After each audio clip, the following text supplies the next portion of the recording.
Good evening students. ನನ್ನ ಹೆಸರು ಶಿವಕುಮಾರ್ ಸೂರ್ಯವಂಶಿ. ನಾವು ನಿನ್ನೆ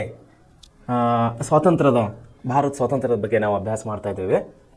ಆತ್ಮೀಯ ವಿದ್ಯಾರ್ಥಿಗಳೇ, ತಮ್ಮೆಲ್ಲರಿಗೂ ಒನ್ಸ್ ಅಗೇನ್ ಗುಡ್ ಈವ್ನಿಂಗ್ ಹೇಳುತ್ತಾ, ನಿನ್ನೆ ಓದಿದಂಥ ಪಾಠದ ವಿಷಯವಾಗಿ ನಾವು ಒಂದು ನಿಮಿಷ ಫ್ಲ್ಯಾಶ್ ಬ್ಯಾಕ್ ಅಂದರೆ ನೆನಪಿಗಾಗಿ ನಾವು ಹಿಂದೆ ಹೋಗೋಣ. ನಿನ್ನೆ ನಾವು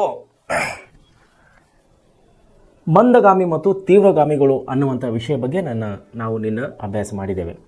ಒಂದು ಸ್ವಾತಂತ್ರ್ಯ ಹೋರಾಟಗಾರರಲ್ಲಿ ನಾವು ಎರಡು ರೀತಿಯಾಗಿ ನಮ್ಮ ಹೋರಾಟಗಾರರು ನಾವು ವಿಂಗಡಣೆ ಮಾಡ್ತಾ ಇದ್ದೀವಿ. ಒಂದು ಮಂದಗಾಮಿಗಳು ಅಂದರೆ 1885ರಿಂದ ಅಂದರೆ ಭಾರತ ರಾಷ್ಟ್ರೀಯ ಕಾಂಗ್ರೆಸ್ಸನ್ನು ಪ್ರಾರಂಭ ಆಗಿದ್ದರಿಂದ 20 ವರ್ಷಗಳ ಕಾಲದ ಅವಧಿಯನ್ನು ನಾವು ಮಂದಗಾಮಿಗಳ ಯುಗ ಅಂತೇಳಿ ಕರಿತಾ ಇದ್ದೀವಿ. ಆಮೇಲೆ 1905ರಿಂದ 5 ವರ್ಷಗಳ ಕಾಲ ಇದನ್ನು ನಾವು ತೀವ್ರಗಾಮಿಗಳ ಯುಗ ಅಂತೇಳಿ ನಾವು ಕರಿತಾ ಇದ್ದೇವೆ. ಈ ಮಂದಗಾಮಿಗಳು ಅಂದ್ರೆ ಏನಂದ್ರೆ, ಇವರು ಯಾವುದೇ ಕೊಡ್ಲಿ ಬಡ್ಲಿ ಹಿಡ್ಕೊಂಡು ಹೋಗಿ ಬ್ರಿಟಿಷರ ವಿರುದ್ಧ ನಿಂತು ನಮಗೆ ಸ್ವಾತಂತ್ರ್ಯ ಕೊಡ್ರಪ್ಪ, ನಮ್ಮ ದೇಶವನ್ನು ಬಿಟ್ಟು ಹೋಗ್ರಪ್ಪ ಅಂತ ಇವ್ರು ಹೇಳೋರಿಲ್ಲ. ಬದಲಾಗಿ ಇವರು ಇಂಡೈರೆಕ್ಟ್ ಆಗಿ ಪರೋಕ್ಷವಾಗಿ ಹೇಳ್ತಾ ಇದ್ದಾರೆ, ಜನರಲ್ಲಿ ಜಾಗೃತಿ ಮೂಡಿಸ್ತಾ ಇದ್ದಾರೆ, ದೇಶ ಅಭಿಮಾನ ಬಗ್ಗೆ ಜಾಗೃತಿ ಮೂಡಿಸ್ತಾ ಇದ್ದಾರೆ. ಇಂಡೈರೆಕ್ಟ್ ಆಗಿ ಹೇಳ್ತಾ ಇದ್ದಾರೆ, ನೀವು ನಮ್ಮ ದೇಶವನ್ನು ಬಿಟ್ಟು ಹೋಗಿ ಅಂತೇಳಿ ಬ್ರಿಟಿಷರಿಗೆ ಇವರೊಂದು ಪರಿಕಲ್ಪನೆಯನ್ನು ಕೊಡ್ತಾ ಇದ್ದಾರೆ. ಇದು ಮಂದಗಾಮಿಗಳ ಯುಗದಲ್ಲಿ ನಡೀತಾ ಇದೆ. ಇದರ ನಂತರ ಬಂದಂಥ ಎರಡನೇ ಯುಗ, ಇದು ತೀವ್ರಗಾಮಿಗಳ ಯುಗ.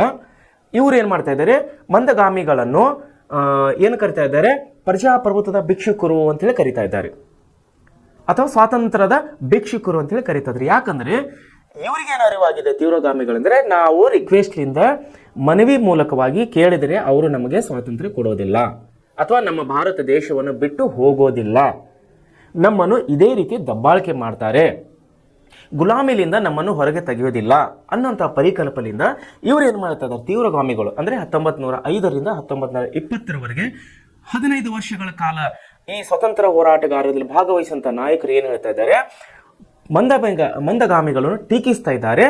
ಬದಲಾಗಿ ಇವರು ತೀವ್ರಗಾಮಿ ಅಂದರೆ ಸ್ವಾತಂತ್ರ್ಯ ಹೋರಾಟಕ್ಕಾಗಿ ತೀವ್ರ ವಿರುದ್ಧವಾದ ಹೋರಾಟವನ್ನು ಮಾಡ್ತಾ ಇದ್ದಾರೆ, ಮುಂದುವರಿಸಿಕೊಂಡು ಬರ್ತಾ ಇದ್ದಾರೆ.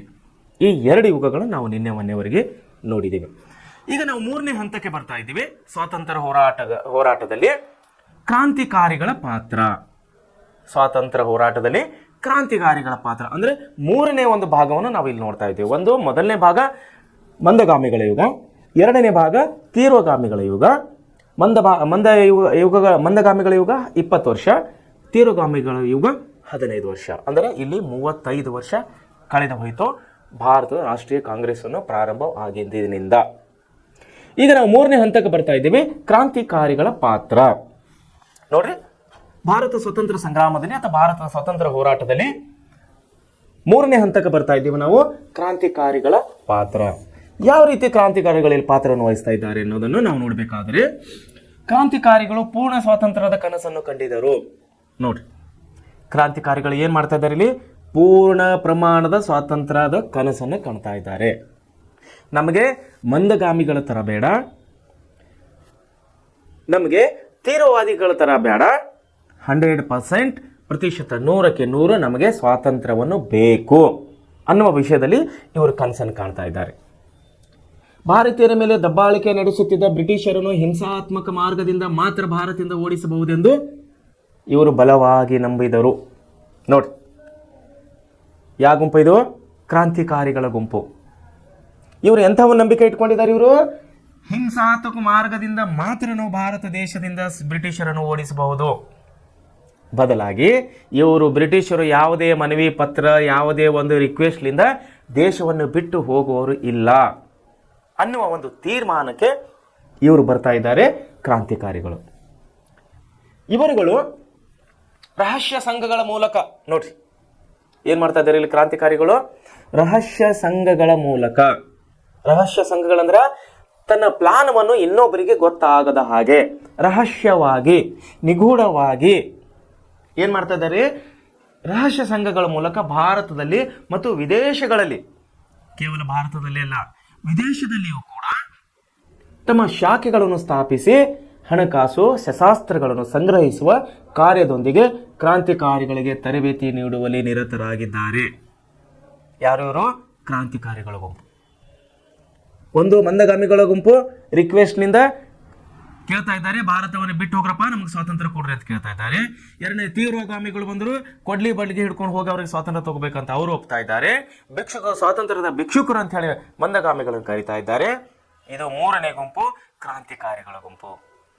ಇವ್ರು ಏನ್ ಮಾಡ್ತಾ ಇದ್ದಾರೆ, ರಹಸ್ಯ ಸಂಘಗಳ ಮೂಲಕವಾಗಿ, ನೋಡ್ರಿ ಇದು ವಿಷಯವನ್ನು ತಾವು ನೆನಪಿನಲ್ಲಿ ಇಟ್ಕೋಬೇಕು. ರಹಸ್ಯ ಸಂಘಗಳ ಮೂಲಕವಾಗಿ, ರಹಸ್ಯ ಸಂಘಗಳ ಮೂಲಕ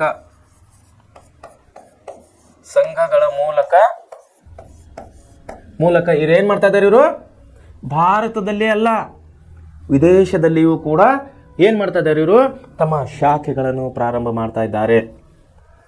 ಕ್ರಾಂತಿಕಾರಿಗಳು ಭಾರತ ದೇಶವನ್ನು ಬಿಟ್ಟು British, America, London, Japan, Germany ಯಾವ್ಯಾವ ಕಡೆ ನಮ್ಮ ದೇಶದ ಪ್ರಜೆಗಳಿದ್ದಾರೋ ಅವರೆಲ್ಲರಿಗೆ ಇವ್ರು ಏನ್ ಮಾಡ್ತಾ ಇದ್ದಾರೆ, ಒಂದು ರಹಸ್ಯ ಸಂಘಗಳ ಮೂಲಕ ತಮ್ಮ ಸಂಘಗಳನ್ನು ಸ್ಥಾಪನೆ ಮಾಡ್ತಾ ಇದ್ದಾರೆ ವಿದೇಶದಲ್ಲಿ. ಕೇವಲ ಸಂಘಗಳನ್ನು ಸ್ಥಾಪನೆ ಮಾಡ್ತಾ ಇಲ್ಲ, ಬದಲಾಗಿ ಏನ್ ಮಾಡ್ತಾ ಇದ್ದಾರೆ, ಅವರಿಗೆ ಹಣಕಾಸು ನೆರವನ್ನು ಕೊಡ್ತಾ ಇದ್ದಾರೆ.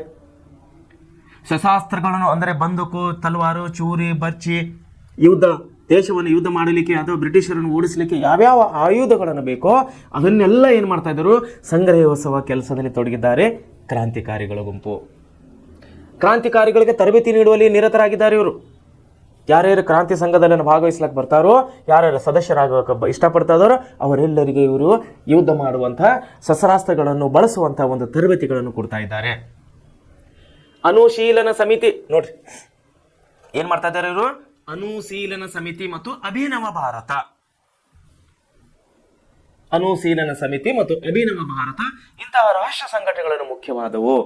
ಎಂಥ ಸಂಘಟನೆಗಳ್ರಿ, ಆ ಸಂಘಟನೆಗಳ ಹೆಸರು ಒಂದು ಅನುಶೀಲನ ಸಮಿತಿ. ನೋಡ್ರಿ ಅದರ ಹೆಸರು ಏನು ಕೊಟ್ಟಾರ ಇವರು, ಅನುಶೀಲನ ಸಮಿತಿ. ಆಮೇಲೆ ಇನ್ನೊಂದು ಯಾವ್ದ್ರಿ, ಅಭಿನವ ಭಾರತ. ಅಭಿನವ ಭಾರತ ಅನ್ನುವಂಥ ಈ ಒಂದು ಹೆಸರುಗಳ ಮೂಲಕವಾಗಿ ಇವರು ಏನ್ ಮಾಡ್ತಾರೆ, ಕ್ರಾಂತಿಕಾರಿಗಳು ಏನ್ ಮಾಡ್ತಾ ಇದ್ದಾರೆ, ದೇಶದಲ್ಲಿ ಮತ್ತು ವಿದೇಶದಲ್ಲಿ ಇರುವಂತಹ ಎಲ್ಲ ನಮ್ಮ ಭಾರತೀಯರನ್ನು ಒಗ್ಗೂಡಿಸುವಂತಹ ಒಂದು ಪ್ರಯತ್ನವನ್ನು ಮಾಡ್ತಾ ಇದ್ದಾರೆ.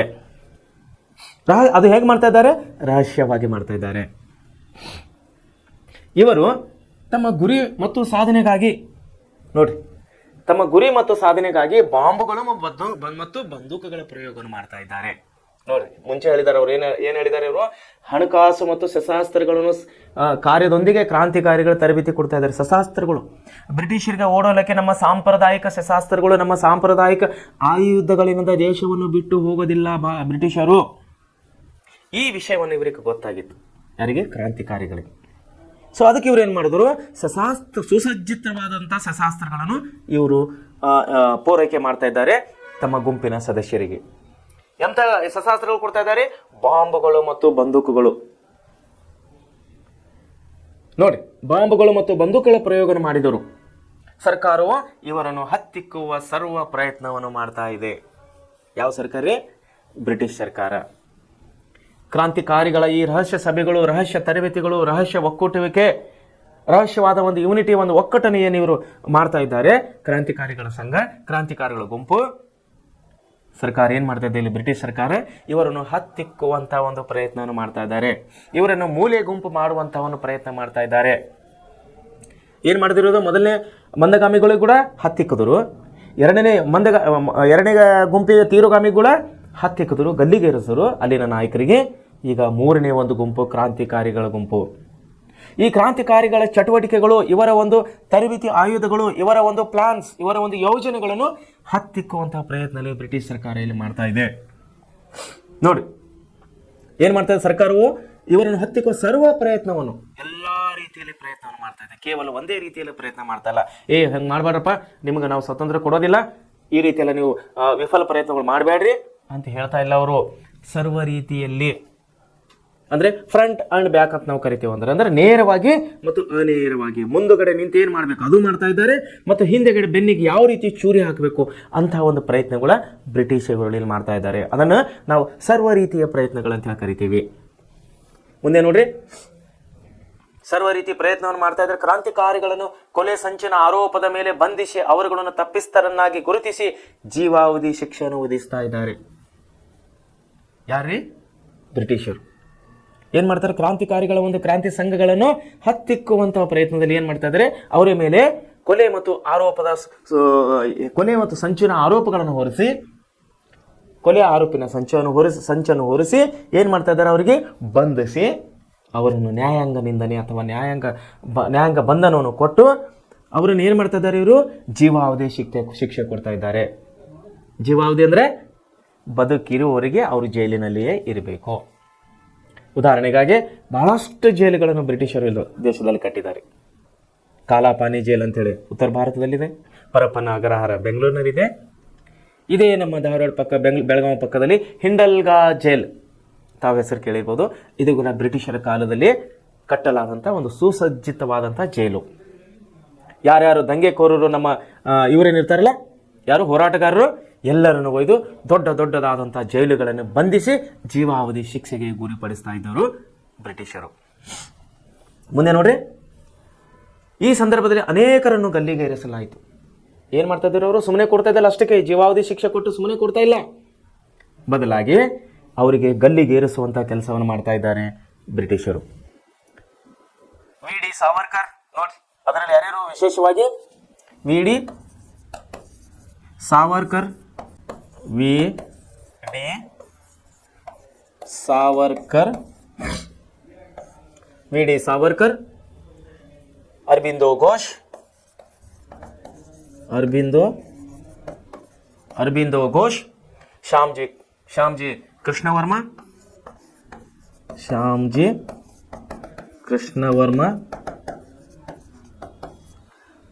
ಮತ್ತು ಮೇಡಮ್ ಕಾಮ ನೋಡ್ರಿ,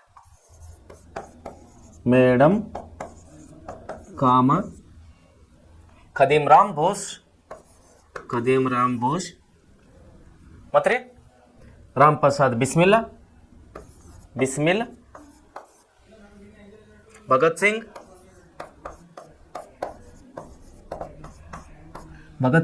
ಚಂದ್ರಶೇಖರ್ ಆಜಾದ್, ಇವರು ಕ್ರಾಂತಿಕಾರಿಗಳ ಗುಂಪಿನಲ್ಲಿ ಸೇರಿದವರಾಗಿದ್ದವರು.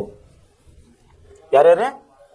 V D Savarkar, Aurobindo Ghosh, Shyamji Krishnavarma, madam Cama, ಖದೀಮ್ Ram Bose, Ram Prasad Bismillah, Bhagat Singh, Chandrashekhar Azad, ಇನ್ನೂ ಹಲವು ಅನೇಕ ಕ್ರಾಂತಿಕಾರಿಗಳ ಗುಂಪಿನಲ್ಲಿ ಬರ್ತಾರೆ. ಭಾರತದ ಸ್ವಾತಂತ್ರ್ಯಕ್ಕಾಗಿ ಇವರು ಕ್ರಾಂತಿಗಳ ಮೂಲಕವಾಗಿ ಹೋರಾಟ ಮಾಡ್ತಾ ಇದ್ದಾರೆ.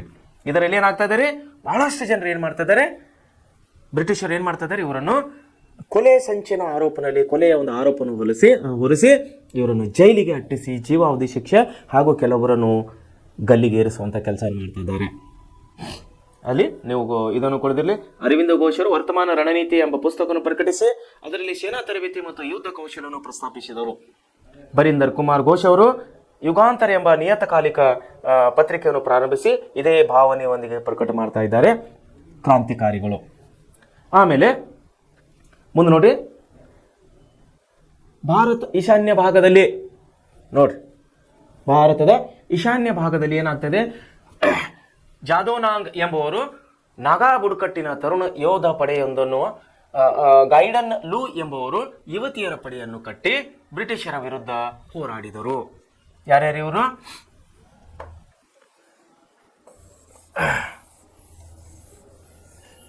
ಇವರು? ಈಶಾನ್ಯ ಭಾರತ ಅಂದ್ರೆ ಯಾವ್ಯಾವ ಬರ್ತಾವ್ರಿ? ಈಗಿನ ಕಲ್ಕತ್ತಾ, ಪಶ್ಚಿಮ ಬಂಗಾಳ, ಆಮೇಲೆ ಪೂರ್ವ ಬಂಗಾಳ, ಆಮೇಲೆ ಬಿಹಾರ್, ಹಿಮಾಚಲ್ ಪ್ರದೇಶ್ ಮತ್ತು ಅಲ್ಲಿ ಸುತ್ತಮುತ್ತಲಿನ ಪ್ರದೇಶಗಳನ್ನು ನಾವು ಏನಂತೇನ ಈಶಾನ್ಯ ಭಾಗ ಅಂತ ಕರೆಯೋರಾಗಿದ್ದೇವೆ. ಇಲ್ಲಿ ಜಾದೋನಾಂಗ್ ನೋಡ್ರಿ,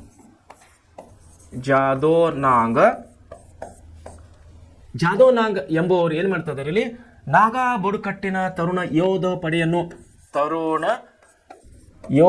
ಪಡೆಯನ್ನು ಇವರು ರಚನೆ ಮಾಡ್ತಾ ಇದ್ದಾರೆ. ತರುಣ ಯೋಧ ಪಡೆಯನ್ನು ಇವರು ರಚನೆ ಮಾಡ್ತಾ ಇದ್ದಾರೆ. ಆಮೇಲೆ ಗೈಡಿನ್ ಲೋ ನೋಡ್ರಿ, ಗೈಡಿನ್ ಲೋ ಅನ್ನುವರು ಇವ್ರೇನ್ ಮಾಡ್ತಾ ಇದ್ದಾರೆ, ಯುವತಿಯರ ಪಡೆಯನ್ನು ಕಟ್ತಾ ಇದ್ದಾರೆ. ಇವರು ನೋಡ್ರಿ, ಯುವತಿಯರ ಪಡೆ ಅಂದ್ರೆ ಇವರು ಯುವಕರ ಪಡೆಯನ್ನು ಕಟ್ತಾ ಇದ್ದಾರೆ. ಯಾರು? ಜಾದೋನಾಂಗ್ ಅನ್ನುವಂಥ ಪ್ಲೇಸದಲ್ಲಿ ಎಂಬುವರು ನಾಡ ಬುಡಕಟ್ಟಿನ ತರುಣ ಒಂದು ಗುಂಪನ್ನು ಇವರು ಕಟ್ತಾ ಇದ್ದಾರೆ. ಗೈಡೋನ್ ಎಂಬುವರು ಏನ್ ಮಾಡ್ತಾ ಇದ್ದಾರೆ, ಯುವತಿಯರ ಪಡೆಯನ್ನು ಕಟ್ತಾ ಇದ್ದಾರೆ. ಸೊ ಏನಾಗ್ತಾ ಇದೆ, ಸ್ವಾತಂತ್ರ್ಯ ಚಳವಳಿಯಲ್ಲಿ ವಿವಿಧ ರೀತಿಯಲ್ಲಿ ನಾವು ಪ್ರತಿಭಟನೆಯನ್ನು ಕಾಣ್ತಾ ಇದ್ದೀವಿ. ಇಲ್ಲಿ ಅನೇಕ ರೀತಿಯ ಈಶಾನ್ಯ ಭಾಗದಲ್ಲಿ, ವಾಯುವ್ಯ ಭಾಗದಲ್ಲಿ, ಪೂರ್ವ ಭಾಗದಲ್ಲಿ, ಪಶ್ಚಿಮ ಭಾಗದಲ್ಲಿ, ದೇಶದ ನಾನಾ ದಿಕ್ಕುಗಳಲ್ಲಿ ನಾವು ಬ್ರಿಟಿಷರ ವಿರುದ್ಧವಾದಂತಹ ಒಂದು ಹೋರಾಟದ ಪ್ರತಿಭಟನೆಗಳು, ಹೋರಾಟಗಳು ನಾವು ಇಲ್ಲಿ ಕಾಣ್ತಾ ಇದ್ದೇವೆ. ಅದು ಮಂದಗಾಮಿಗಳ ಥರ ಆಯಿತು ಅಥವಾ ತೀವ್ರಗಾಮಿಗಳ ಒಂದು ರೂಪ ಆಯಿತು. ಈಗ ನಾವು ಕ್ರಾಂತಿಕಾರಿಗಳ ರೂಪದ ಮೂಲಕವಾಗಿ ದೇಶದ ಸ್ವಾತಂತ್ರ್ಯಕ್ಕಾಗಿ ಇವರು ಏನು ಮಾಡ್ತಾ ಇದ್ದಾರೆ, ಹೋರಾಟವನ್ನು ಮಾಡ್ತಾ ಇದ್ದಾರೆ ವಿವಿಧ ರೀತಿಯಲ್ಲಿ. ಸೊ ಇಲ್ಲಿ ಏನಾಗಿದೆ, ಒಂದು ತರುಣರ ಒಂದು ಪಡೆಯನ್ನು ಕಟ್ತಾ ಇದ್ದಾರೆ ಜಾದೂನಾಂಗ್ ಅನ್ನುವಂಥ ಸ್ಥಳದಲ್ಲಿ. ಆಮೇಲೆ ಗೈಡೋನ್ ಅಲ್ಲೂ ಅನ್ನೋರು ಏನು ಮಾಡ್ತಾ ಇದ್ದಾರೆ, ಒಂದು ಯುವತಿಯರ ಪಡೆ ಅಂದರೆ ಹೆಣ್ಣು ಮಕ್ಕಳ ಒಂದು ವಯಸ್ಕರ ಗುಂಪನ್ನು ಇಲ್ಲಿ ಕಟ್ತಾ ಇದ್ದಾರೆ. ಇವ್ರು ಏನು ಮಾಡ್ತಾ ಇದ್ದಾರೆ, ಬ್ರಿಟಿಷರ ವಿರುದ್ಧ ಹೋರಾಟಕ್ಕಾಗಿ ಇವೆರಡು ಪಡೆಗಳು ಎದಕ್ಕೆ ಕಟ್ತಾ ಇದ್ದಾರೆ, ಇವರು ಜಾದೂನೋಂಗ ಮತ್ತು ಗೈಡಲೂನ್ ಎಂಥ ಪಡೆಗಳನ್ನು ಕಟ್ತಾ ಇದ್ದಾರೆ, ಯುವಕರ ಮತ್ತು ತರುಣಿಯರ ಪಡೆಗಳೇನು ಕಟ್ತಾ ಇದ್ದಾರಲ್ಲ, ಎದಕ್ಕೆ ಕಟ್ತಾ ಇದ್ದಾರೆ ಇವರು, ಬ್ರಿಟಿಷರ ವಿರುದ್ಧವಾಗಿ ಹೋರಾಡಲಿಕ್ಕೆ, ಸ್ವಾತಂತ್ರ್ಯವನ್ನು ಪಡೆಯಲಿಕ್ಕೆ, ನಮ್ಮ ದೇಶವನ್ನು ಸ್ವಾತಂತ್ರ್ಯ ಪಡೆಯಲಿಕ್ಕೆ, ಬ್ರಿಟಿಷರನ್ನು ಭಾರತದಿಂದ ಓಡಿಸಲಿಕ್ಕೆ ಇವರು ತರುಣ ಪಡೆ, ಯುವತಿಯರ ಪಡೆಗಳನ್ನು ಕಟ್ತಾ ಇದ್ದಾರೆ. ಆಂಗ್ಲ ಸರ್ಕಾರ ಅಂದರೆ ಯಾರೇ, ಬ್ರಿಟಿಷ್ ಸರ್ಕಾರ, ಆಂಗ್ಲ ಸರ್ಕಾರ ಜಾದೂನೋಂಗರ ಮೇಲೆ ದೇಶದ್ರೋಹದ ಆಪಾದನೆ ಹೊರಿಸಿ ಗಲ್ಲಿಗೇರಿಸಿದರೆ, ಗೆರಿಲ್ಲಾ ಹೋರಾಟ ನಡೆಸಿದ ಗೈಡನ್ ಲೂ 1932ರಲ್ಲಿ ಬಂಧಿತರಾಗಿ ಸ್ವಾತಂತ್ರ್ಯ ಸಿಗುವವರೆಗೂ ಜೈಲಿನಲ್ಲಿಯೇ ಉಳಿಕೊಂಡಿದ್ದರು. ನೋಡಿ, ಅಂತಹ ಒಂದು ಘೋರ ಘಟನೆಗಳನ್ನು ನಾವು ನೋಡ್ತಾ ಇದ್ದೀವಿ. ಆತ್ಮೀಯ ವಿದ್ಯಾರ್ಥಿಗಳೇ, ಸ್ವಾತಂತ್ರ್ಯ ನಮಗೆ ಸುಮ್ಮನೆ ಸಿಕ್ಕಿಲ್ಲ. ಇವತ್ತು ನಾವು ಅನುಭವಿಸ್ತಾ ಇರುವ ಈ ಸ್ವಾತಂತ್ರ್ಯ ನಮಗೆ ಸಿಗಲಿಕ್ಕೆ ನೂರಾರು ಲಕ್ಷಗಟ್ಟಲೆ ಕೋಟಿ ಜನ ಸಾವನ್ನಪ್ಪಿದ್ದಾರೆ. ಸ್ವಾತಂತ್ರ್ಯ ಬ್ರಿಟಿಷರು ಭಾರತಕ್ಕೆ ಬಂದಾಗಿನಿಂದ ಹಿಡಿದು ನಮಗೆ 1947 ಅಂದರೆ ಈಸ್ಟ್ ಇಂಡಿಯಾ ಪ್ರಾರಂಭವಾಗಿದ್ದು 1600 ಕ್ರಿಸ್ತಶಕ 1600ರಲ್ಲಿ ಈಸ್ಟ್ ಇಂಡಿಯಾ ಕಂಪನಿ ಪ್ರಾರಂಭದ ಮೂಲಕವಾಗಿ, ಈಸ್ಟ್ ಇಂಡಿಯಾ ಕಂಪನಿ ಹೆಸರಿನ ಮೂಲಕವಾಗಿ ಬ್ರಿಟಿಷರು ಭಾರತಕ್ಕೆ ವ್ಯಾಪಾರದ ಉದ್ದೇಶಕ್ಕಾಗಿ ಬಂದು 1600 ಹಿಡ್ಕೊಂಡು 1700, 1800, 1947ರವರೆಗೆ ಕೇವಲ ವ್ಯಾಪಾರದ ನಿಮಿತ್ತಿ ಮಾಡಿಕೊಂಡು, ವ್ಯಾಪಾರದ ಒಂದು ಉದ್ದೇಶವನ್ನು ಇಟ್ಟುಕೊಂಡು ಬಂದು ಇಡೀ ದೇಶವನ್ನು ತನ್ನ ಅಧಿಕಾರದ ಕಪಿಮುಷ್ಟಿಗೆ ತೆಗೆದುಕೊಂಡಿರ್ತಾರೆ. 1857ರ ಸ್ವಾತಂತ್ರ್ಯ ಸಂಗ್ರಾಮ, ಪ್ರಥಮ ಸ್ವಾತಂತ್ರ್ಯ ಸಂಗ್ರಾಮದ ನಂತರ ಈ ಸ್ವಾತಂತ್ರ್ಯ ಹೋರಾಟದ ಕಿಚ್ಚನ್ನು ಹುಟ್ಟಿಕೊಂಡು ಅಲ್ಲಲ್ಲಿ ದೇಶದ ವಿವಿಧೆಡೆ ಮೂಲೆಗಳೇ ಸ್ವಾತಂತ್ರ್ಯ ಹೋರಾಟಗಳನ್ನು ನಡೀತಾ ಇರ್ತವೆ. ಆದರೆ ಬ್ರಿಟಿಷ್ ಸರ್ಕಾರ ಏನು ಮಾಡ್ತಾ ಇದ್ದಾರೆ, ಅವರಿಗೆ ದೇಶದ್ರೋಹದ ಆರೋಪವನ್ನು, ಕೆಲವೊಬ್ಬರಿಗೆ ಕೊಲೆಯ ಸಂಚಿನ ಆರೋಪವನ್ನು ಹೊರಿಸ್ತಾ ಇದ್ದಾರೆ, ಕೆಲವೊಬ್ಬರ ಮೇಲೆ ದೇಶದ್ರೋಹದ ಆರೋಪವನ್ನು ಹೊರಿಸಿ ಎಲ್ಲರಿಗೆ ಗಲ್ಲಿಗೇರಿಸುವಂತಹ ಕೆಲಸವನ್ನು ಅಥವಾ ಜೀವಾವಧಿ ಶಿಕ್ಷೆಯನ್ನು ಕೊಡೋದ ಮೂಲಕವಾಗಿ ಅವರನ್ನು ಜೈಲಿಗೆ ಅಟ್ಟಿ ತನ್ನ ಕೆಲಸವನ್ನು ತಾನು ಮಾಡ್ತಾ ಇದ್ದಾರೆ ಬ್ರಿಟಿಷರು. ಸೂಕ್ಷ್ಮತೆ ಅನುಗುಣವಾಗಿ, ಪರಿಸ್ಥಿತಿಯ ತಕ್ಕಂಗೆ ಅನುಗುಣವಾಗಿ ದೇಶದ ಹಲವು ಸ್ಥಳಗಳಲ್ಲಿ ಕ್ರಾಂತಿಕಾರಿಗಳ ಒಂದು ಹೋರಾಟಗಳನ್ನು ಪ್ರಾರಂಭ ಆಗ್ತಾ ಇದ್ದಾವೆ. ನಾವು ನೋಡಬೇಕಾದ್ರೆ ಜಾದೂನೋಂಗ್ ಎಂಬ ತರುಣ ಪಡೆ, ಗೈಡನ್ ಲೂ ಅನ್ನೋವರಂಥ ಒಂದು ಯುವತಿಯರ ಪಡೆ, ಇವೆಲ್ಲವೂ ದೇಶಕ್ಕಾಗಿ, ಸ್ವಾತಂತ್ರ್ಯಕ್ಕಾಗಿ ಹೋರಾಡುವಂಥ ಒಂದು ಪಡೆಗಳನ್ನು ಕಟ್ತಾ ಇದ್ದಾರೆ. ಆದರೆ ಬ್ರಿಟಿಷ್ ಸರ್ಕಾರ ವಿವಿಧ ರೀತಿಯಲ್ಲಿ ಪ್ರಮುಖವಾದಂಥ ಯಾವ್ಯಾವ ರೀತಿಯಲ್ಲಿ ಇವರ ಒಂದು ಹೋರಾಟಗಳನ್ನು ಹತ್ತಿಕ್ಕಬೇಕು ಅಂತ ಹೋರಾಟಗಳನ್ನು ಹತ್ತಿಕ್ಕುವಂಥ ಪ್ರಯತ್ನದ ಮೂಲಕವಾಗಿ, ಉದಾಹರಣೆಗೆ ಗೈಡನ್ ಲೂ ಅವರನ್ನು ಏನು ಮಾಡ್ತಾ ಇದ್ದಾರೆ, ದೇಶದ್ರೋಹದ ಆರೋಪದ ಮೇಲೆ ಇವರನ್ನು ಬಂಧಿಸಿ ಗೆರಿಲ್ಲಾ ಹೋರಾಟ ನಡೆಸಿದ ಗೈಡನ್ ಲೂ ಅನ್ನೋರನ್ನು 1932ರಲ್ಲಿ ಬಂಧಿತರಾಗಿ ಸ್ವಾತಂತ್ರ್ಯ ಸಿಗುವವರೆಗೂ ಅಂದರೆ 1947ರವರೆಗೆ ಇವರನ್ನು ಜೈಲಿನಲ್ಲಿ ಇಡ್ತಾ ಇದ್ದಾರೆ ಬ್ರಿಟಿಷರು. ಸೊ ಈ ರೀತಿ ದೇಶದ ಕಿಚ್ಚು, ಹೋರಾಟದ ಸ್ವಾತಂತ್ರ್ಯದ ಕಿಚ್ಚನ್ನು ಇಡೀ ದೇಶಕ್ಕೆ ಒಂದು ಕಡೆ ಪಸರಿಸ್ತಾ ಇದ್ದಾರೆ, ಇನ್ನೊಂದು ಕಡೆ ಹೋರಾಟಗಾರನು ಹತ್ತಿಕ್ಕುವಂಥ ಒಂದು ನೆಪದಲ್ಲಿ, ಹತ್ತಿಕ್ಕುವಂಥ ಒಂದು ಪ್ರಯತ್ನದಲ್ಲಿ ಬ್ರಿಟಿಷ್ ಸರ್ಕಾರ ಇಲ್ಲದಂತಹ ಕುತಂತ್ರಗಳನ್ನು ಮಾಡುತ್ತಾ ಹೋರಾಟಗಾರನು ಹತ್ತಿಕ್ಕುವಂಥ ಒಂದು ಕೆಲಸ ಮಾಡ್ತಾ ಇದ್ದಾರೆ. ವಿದ್ಯಾರ್ಥಿ ಮಿತ್ರರೇ, ತಾವೆಲ್ಲರೂ ಒಂದು ಸಾರಿ ಯೋಚನೆ ಮಾಡಬೇಕು. ಈ ಸ್ವಾತಂತ್ರ್ಯವು ನಮಗೆ ಸುಮ್ಮನೆ ಹಾಗೆ ಬಂದಿದ್ದಲ್ಲ. ಈ ಸ್ವಾತಂತ್ರ್ಯವು ನಮಗೆ ಸುಮ್ಮನೆ ಒಂದು ದೇವರ ಕಾಣಿಕೆಯಾಗಿ ಬಂದಿದ್ದಲ್ಲ. ಲಕ್ಷಾಂತರ ಜನರು ತಮ್ಮ ಪ್ರಾಣವನ್ನು ಕೊಟ್ಟಿದ್ದಾರೆ. ಗಂಡು ಮಕ್ಕಳು, ಹೆಣ್ಣು ಮಕ್ಕಳು, ಹಿಂದೂ, ಮುಸ್ಲಿಮರು, ಮತ್ತಿತರ ಎಲ್ಲ ಬುಡಕಟ್ಟು ಜನರು, ಬಡವರು, ಶ್ರೀಮಂತರು ಎಲ್ಲರೂ ತಮ್ಮ ದೇಶದ ಸ್ವಾತಂತ್ರ್ಯಕ್ಕಾಗಿ ತಮ್ಮ ಜೀವದಾನವನ್ನು, ಪ್ರಾಣವನ್ನು ದಾನ ಮಾಡಿದ್ದಾರೆ. ತನ್ನ ಪ್ರಾಣವನ್ನೇ ಕೊಟ್ಟು ತನ್ನ ಹೆಂಡತಿ, ಮಕ್ಕಳು, ಸಂಸಾರ, ಕುಟುಂಬ ಎಲ್ಲವನ್ನು ಬಿಟ್ಟು ಸ್ವಾತಂತ್ರ್ಯದ ಹೋರಾಟದಲ್ಲಿ ಚಳವಳಿಯಲ್ಲಿ ಭಾಗವಹಿಸುವಂಥ ಎಲ್ಲ ಒಂದು ಮಹನೀಯರಿಗೆ ನಾವು ಇವತ್ತು ಒಂದು ಸೆಲ್ಯೂಟ್ ಕೊಡಬೇಕಾಗಿದೆ. ಯಾಕಂದರೆ ಅವರು ಹಾಕಿಕೊಂಡ ಮಾರ್ಗದಲ್ಲಿ ಇವತ್ತು ನಾವು ನಡಿಬೇಕಾಗಿದೆ. ಬಂಧು ಮಿತ್ರರೇ, ವಿದ್ಯಾರ್ಥಿಗಳೇ, ನಾವು ಇವತ್ತು ನಮ್ಮ ಸ್ವತಂತ್ರ ಹೋರಾಟಗಾರರು, ನಮ್ಮ ಮಹನೀಯರು ಹಾಕಿಕೊಟ್ಟಂಥ ಒಂದು ದಾರಿಯಲ್ಲಿ ನಡೆದು ನಮ್ಮ ದೇಶವನ್ನು ಅಭಿವೃದ್ಧಿಯ ಪಥದಲ್ಲಿ ನಾವು ನಡೆಸಬೇಕಾಗಿದೆ ವಿನಾ ನಮ್ಮೊಳಗೆ ನಾವು ಕಚ್ಚಾಡುವುದನ್ನು ನಾವು ಬಿಡಬೇಕಾಗಿದೆ. ಕಾಂಗ್ರೆಸ್, BJP, ಹಿಂದೂ, ಮುಸ್ಲಿಂ ಇವೆಲ್ಲ ಮನೋಭಾವನೆಯನ್ನು ನಾವು ತೆಗೆದು ಹಾಕಬೇಕಾಗಿದೆ. ಎಲ್ಲ ಭಾವನೆಗಳನ್ನು ತೆಗೆದುಹಾಕಿ, ಯಾಕಂದರೆ ನಮ್ಮ ಹೋರಾಟಗಾರರು ಕೊಟ್ಟಂಥ ನಾವು ಮಾರ್ಗದಲ್ಲಿ ನಡೀಬೇಕಾಗಿದೆ. ನೋಡ್ರಿ, ಇಲ್ಲಿ ಗಾಡಿ ಲೂ ಅವರು ಇಡೀ ಜೀವಂತವಾಗಿ ಅವರು ಸ್ವಾತಂತ್ರ್ಯ ಸಿಗುವವರೆಗೆ ಅವರು ಜೈಲಿನಲ್ಲಿ ಇರಬೇಕಾದಂಥ ಪರಿಸ್ಥಿತಿ ಬಂತು. ಅವರ ತಪ್ಪೇನು ಮಾಡಿದ್ದಾರೆ ಹೇಳ್ರಿ? ಸ್ವಾತಂತ್ರ್ಯ ಹೋರಾಟಕ್ಕಾಗಿ ಯುವತಿಯರ ಪಡೆಯನ್ನು ಕಟ್ಟಿದ್ದಾರೆ. ಗೆರಿಲ್ಲಾ ಯುದ್ಧವನ್ನು ತಂತ್ರವನ್ನು ನಿಪುಣರಾದಂಥ ಈ ಗಾರ್ಡಿಯನ್ ಲೂ ಅವರು ದೇಶದವರದ ಆರೋಪವನ್ನು ಹೊರಿಸಿ ಗೆರಿಲ್ಲಾ ಹೋರಾಟದ ನಡೆಸಿದ ಗಾರ್ಡಿಯನ್ ಲೂ ಅವರನ್ನು ಏನು ಮಾಡಿ ಸ್ವಾತಂತ್ರ್ಯ ಸಿಗುವವರೆಗೆ ಇವರಿಗೆ ಜೈಲಿನಲ್ಲಿ ಇಡುತ್ತಾರೆ ಬ್ರಿಟಿಷರು. ಸೊ ವಿದ್ಯಾರ್ಥಿಗಳೇ, ತಾವೆಲ್ಲರಿಗೂ ಜಾಗೃತ ಆಗಬೇಕು. ತಾವೆಲ್ಲರೂ ಒಂದು ಸಾರಿ ವಿಚಾರ ಮಾಡಬೇಕು, ಒಂದು ಸಾರಿ ಚಿಂತನೆಯನ್ನು ಮಾಡಬೇಕಾಗಿದೆ. ವಿದ್ಯಾರ್ಥಿನಿಯರೇ, ನಮಗೆ ಸಿಕ್ಕಂಥ ಸ್ವಾತಂತ್ರ್ಯವು ಸುಲಭವಾಗಿ ಸಿಕ್ಕಂಥದ್ದಲ್ಲ. ಲಕ್ಷಾಂತರ ಜನರು ತಮ್ಮ ಪ್ರಾಣವನ್ನು ಕೊಟ್ಟಿದ್ದಾರೆ. ಸೊ ವಿದ್ಯಾರ್ಥಿಗಳೇ, ತಾವೆಲ್ಲರೂ ಈ ವಿಷಯಗಳನ್ನು ಅತಿ ಸೂಕ್ಷ್ಮವಾಗಿ ಅವಲೋಕಿಸಬೇಕಂತೇಳಿ ನಾನು ಕೇಳ್ಕೊತಾ ಇದ್ದೇನೆ ತಮ್ಮೆಲ್ಲರಿಗೆ. ತಾವೆಲ್ಲರೂ ಈ ಒಂದು ನಿಟ್ಟಿನಲ್ಲಿ ತಾವು ಗಂಭೀರತೆಯನ್ನು ತಾವು ಕಾಪಾಡಿಕೊಂಡು ಒಳ್ಳೆ ರೀತಿಯಲ್ಲಿ ಅಭ್ಯಾಸ ಮಾಡ್ತೀರಿ ಅಂತೇಳಿ ನಾನು ನಂಬಿದ್ದೇನೆ ವಿದ್ಯಾರ್ಥಿಗಳೇ. ಸೊ ಮುಂದೆ ಬರುವುದಾದರೆ ಈಗ ಗಾಂಧಿ ಯುಗಕ್ಕೆ ನಾವು ಬರುವರಾಗಿದ್ದೇವೆ.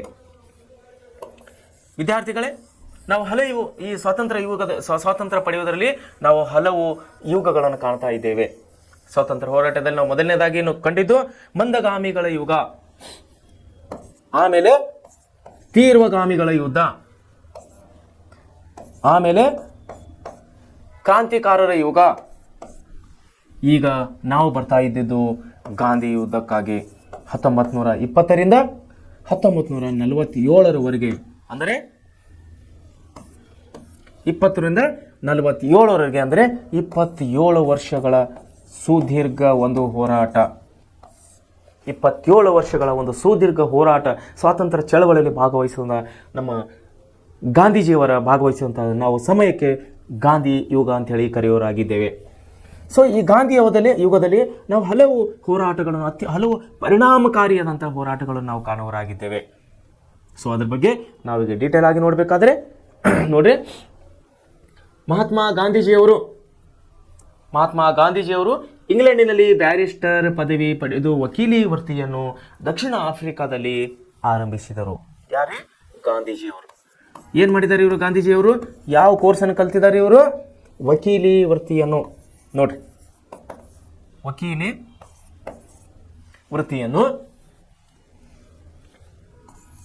ವಕೀಲಿ ವೃತ್ತಿಯನ್ನು ಎಲ್ಲಿ ಕಲ್ತಿದ್ದಾರೆ ಇವರು? ಇಂಗ್ಲೆಂಡಿನಲ್ಲಿ ಬ್ಯಾರಿಸ್ಟರ್ ಪದವಿಯನ್ನು ಮುಗಿಸಿದ್ದಾರೆ ಮಹಾತ್ಮ ಗಾಂಧೀಜಿಯವರು. ಇಂಗ್ಲೆಂಡಿನಲ್ಲಿ ಬ್ಯಾರಿಸ್ಟರ್ ಪದವಿಯನ್ನು ಏನು ಬ್ಯಾರಿಸ್ಟರ್ನ ಮುಗಿಸಿ ವಕೀಲ ಪದವಿ ವೃತ್ತಿಯನ್ನು ಅಂದರೆ ಕೆಲಸವನ್ನು ಎಲ್ಲಿ ಮಾಡಕ್ಕೆ ಹೋಗಿದ್ದಾರೆ ಇವರು?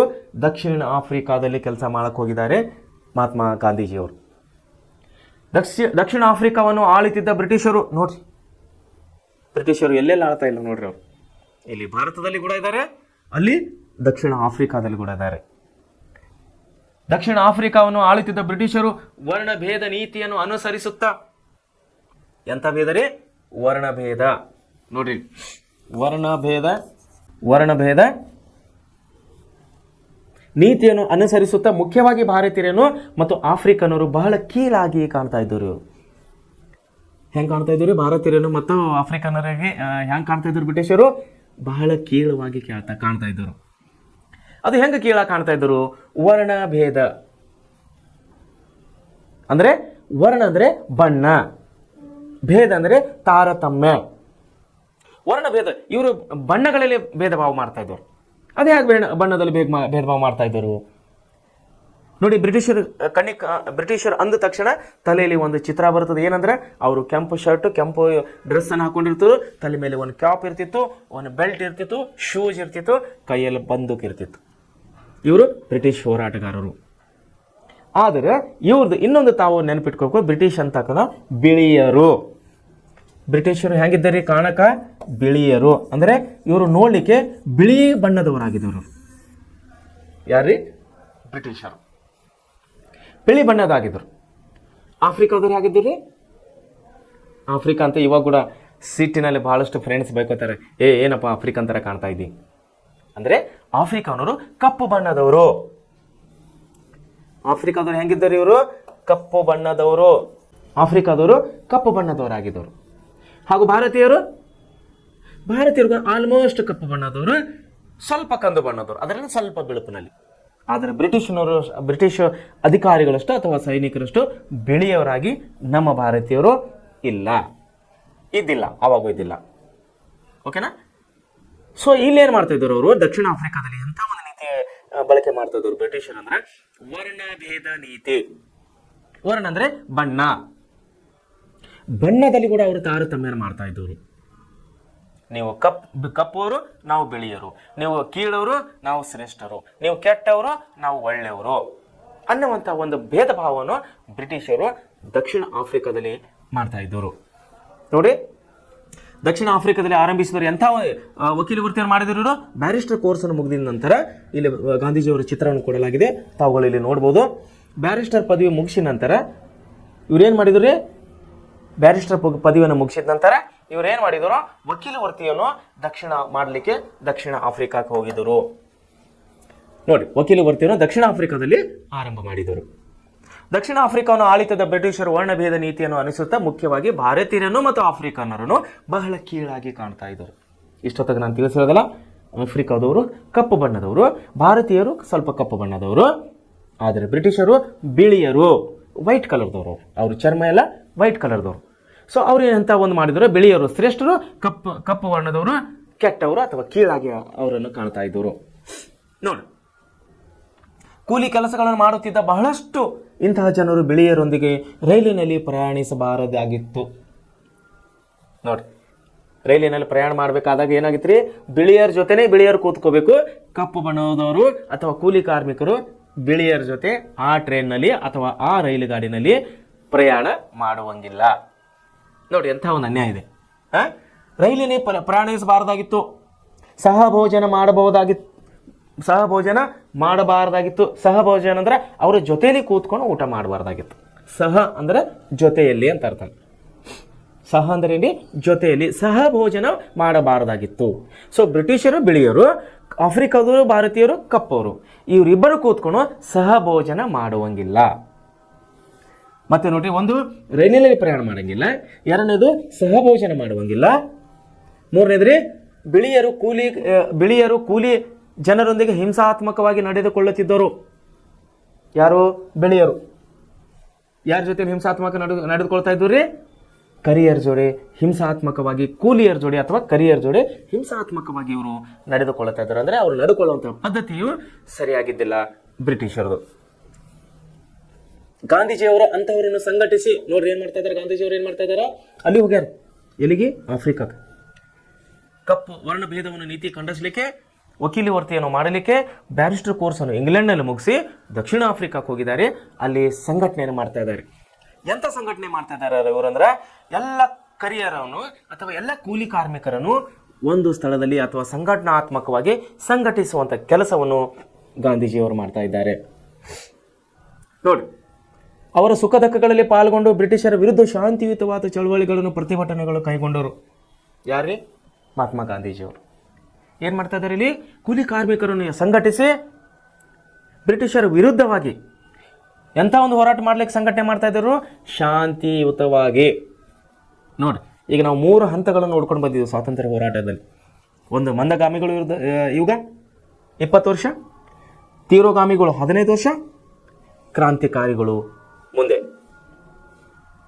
ಸೊ ಈ 3 ಗುಂಪುಗಳನ್ನು ದಾಟಿ ಈಗ ನಾವು ಬರ್ತಾ ಇದ್ದೀವಿ 4ನೇ ಗುಂಪಿಗೆ, ಗಾಂಧಿ ಯುಗಕ್ಕೆ.